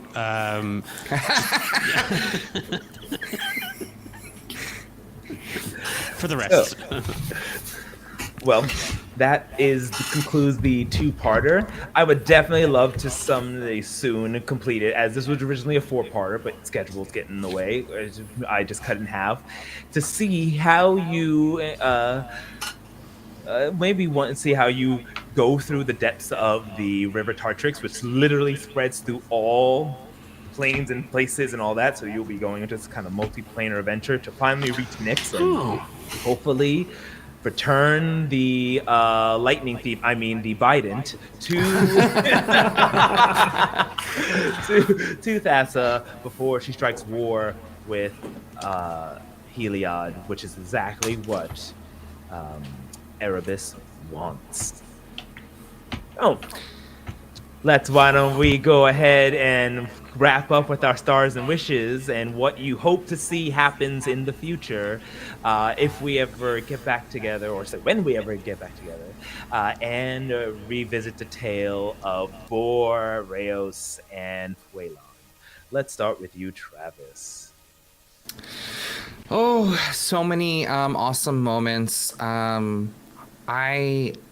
First off, have to give it up to you. Thanks so much for running us through this wonderful session and adapting your 4-shot into a 2-shot. And I don't know if you hear my dog whining. She's so upset. She wanted it to be a 4-shot.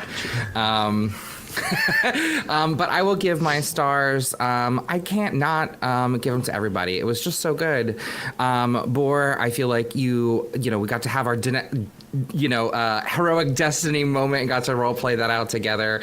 And I just have to say thanks to both of you for empowering me and letting me be your paladin and getting to sort of lead the charge. And I appreciate all of the bardic inspirations and help to sort of keep us going. And yeah, my wish for next time would be to see see Bor's god die and have him be so depressed, and then realize that he's the seed of Chirometra and have some heroic destiny of rebirth for him. But yeah, no, that you've planted that seed in me, and now I'd love to see a greenhorn druid of Chirometra witness her death. You're hanging out with Phelan too much. Yeah, Phelan definitely rubbed off on me. Sorry, that just sounded so like dramatic. Because I love that juicy dramatic. Like you killed my god. Like, but like you said, we saw 4 gods today. Why not see another? And this one has to die. Right. I mean, big swings here at a Tale of D20s. So 2 stars, and there's my wish. Very nice. And how about you, Declan? I'm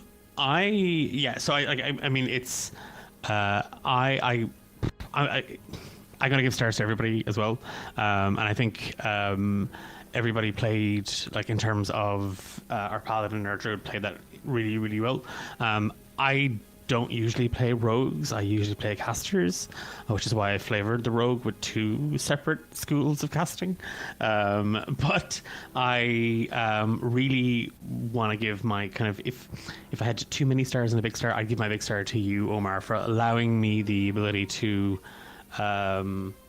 play with the confines of like skills and not just this is what you do, these are your actions. So like letting me mess with like the violin to try and throw off the sirens and stuff. I always live for a DM who's open to more than just like actions as described.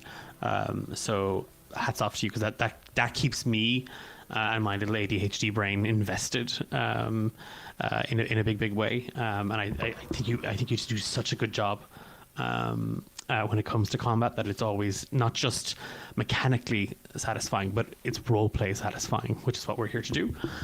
My wish is also to see Chymetra die, but in the interest of keeping this, because we want something different, and I think Fuelon should be the one to have to kill her, because Phoenix has told him to do it for some reason, knowing full well that this would be the catalyst to change things. So Fuelon is just happy to kill her. Because of the sparrows, he's not letting that go, yeah, I think in that sense of, I love, again, like Travis said, I love that little drama thing, and I love when it's the thing of you have to do this. You know, you've been getting this lovely, enthusiastic and hopeful centaur lad kind of on the road to stuff, and now you have to be the person to stab him in the back. So, by killing his god. So yeah, just to add on to the death of Chymetra. And her rebirth. And her rebirth, yes. Asterisk. Asterisk, you know. Yeah. Athreos is all about balance here, so. Yes. Yeah. And I'll be the balance with my knife. Fantastic. Awesome. Thank you. I really want to give to you guys and playing around and doing the like the give and take, the catch a ball, throw a ball, that whole thing. So I'm glad that we were able to have such a nice role play session battle and really get into the drama. So, and I mean, man, I feel bad for Karamitra. I mean, she saved y'all. She gave y'all a long rest and poofed into nothingness using the last bit of her energy in the realm of Erebus. So Yeah. Taps off to her. And BGM, you're a star wishing what you see, when you wish to see in the future, and what's going to happen with Boulder.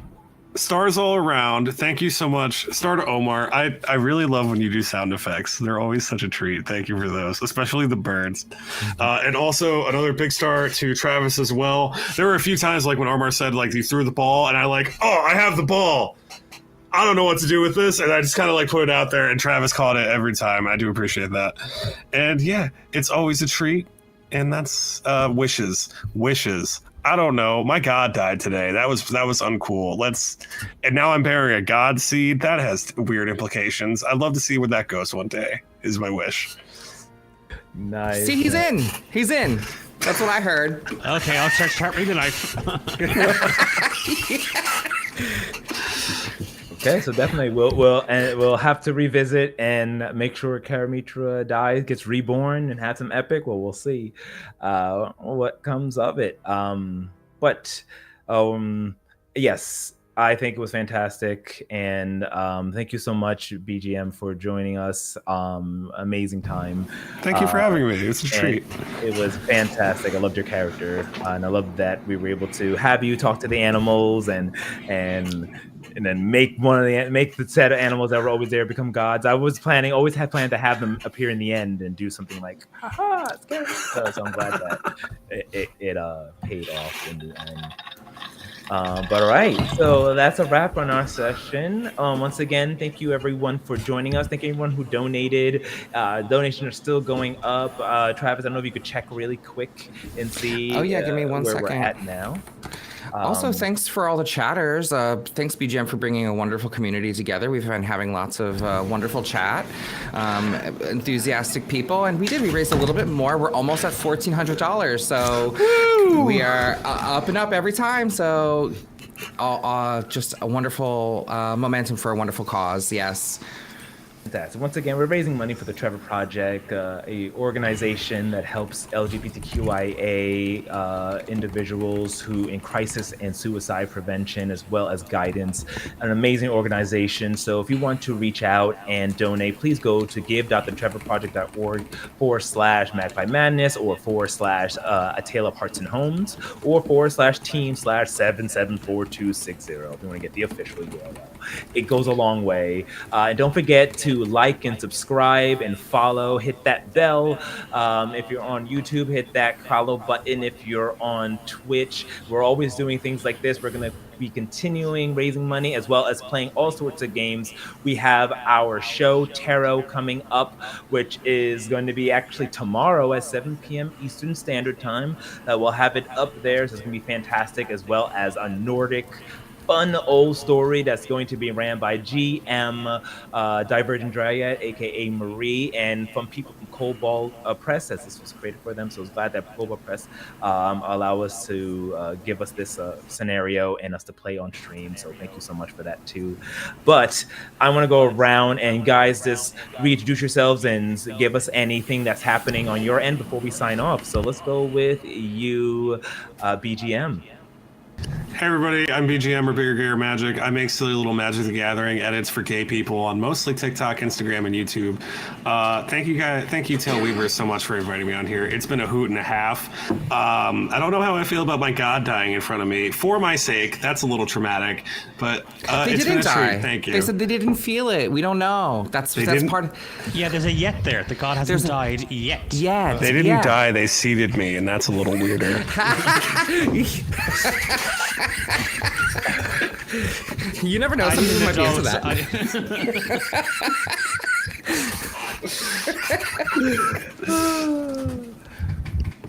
Love it. Remember, this is an 18 plus stream, so we're good.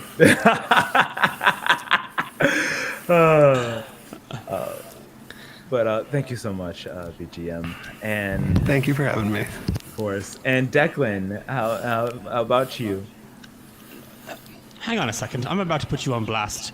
I just caught on to something here. So we seeded a druid here with a god, and in the last ATOD stream I was in, you kicked the shit out of my German twink character, and then made out with him against a wall. I'm kind of starting to notice a trend when I appear in these games. Caught me. You caught me. I'm thirsty. I'm a thirsty bitch.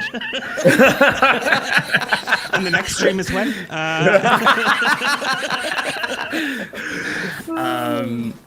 My name is Declan. I pop up here sometimes on a Tale of D20s, but you can catch me over on D8 Dungeon. We are a group of Irish TTRPG creators. My focus as a DM is in narrative design and storytelling. We stream Mondays and Thursdays with regular content, but I do have a podcast that is incredibly near and dear to my heart. It's called Romancing the Dungeon. It's about looking for love in a world full of monsters, heartbreakers, and peril. We are coming to the end of our third season at the moment, and in 2 weeks' time, we're up for 3 awards in the International New Zealand Web Fest. So we're in some amazing company, but it would be awesome if you could give the show a listen or a like or a follow wherever you engage your podcasts. It's basically me doing an Omar on it and just flirting with my friends constantly, under the guise of playing D&D. Love that. I love it. I love it. It's great. I listen to it. It's fantastic. Please go ahead and check it out. And we're going to definitely be updating the site soon, putting all the links and all of our friends on here. So please go ahead and check them out because they have wonderful content. And last but certainly not least, Travis. Hello, everybody. I'm Travis, otherwise known as Zendaric. A regular here on A Tale of D20s. You'll catch me in many things. I'll be in, I had the pleasure of playing in Tarot with Omar, so you get to see that upcoming adventure. I'm excited to play in Marie's game in the Norse Cold Courage and Honor themed game, so you get to see me there. And next year, maybe I might be running a game or two, so you'll get the pleasure of seeing me on the other side of the GM screen as well, too. So stay tuned, folks, and again, thank you so much for helping us blow past our goal of $1,000 this year. Just a reminder, we've been doing this for 3 years, and each and every year we've been meeting or exceeding our goals and growing each and every time, and we couldn't have done it without you. So thank you so much for helping us and being a part of it. yeah, and appreciate you all playing with you all today. It has been so fabulous and fun. And Omar, always a pleasure. Of course, always a pleasure indeed. So, music today has been brought to you by Original Tale D20s Music, as well as Dark Fantasy Studios and Jan Rosa. And the maps that you saw today was from Chetpeku, so go see them at chetpeku.com, CZEPEKU.com. Check out all those amazing maps that we had on display. Well, that is a wrap. I can finally take this off and say, from the first chapter to the last page, be kind to one another, spread love, and we will see you all next time. Goodbye, everybody. Cue the outro.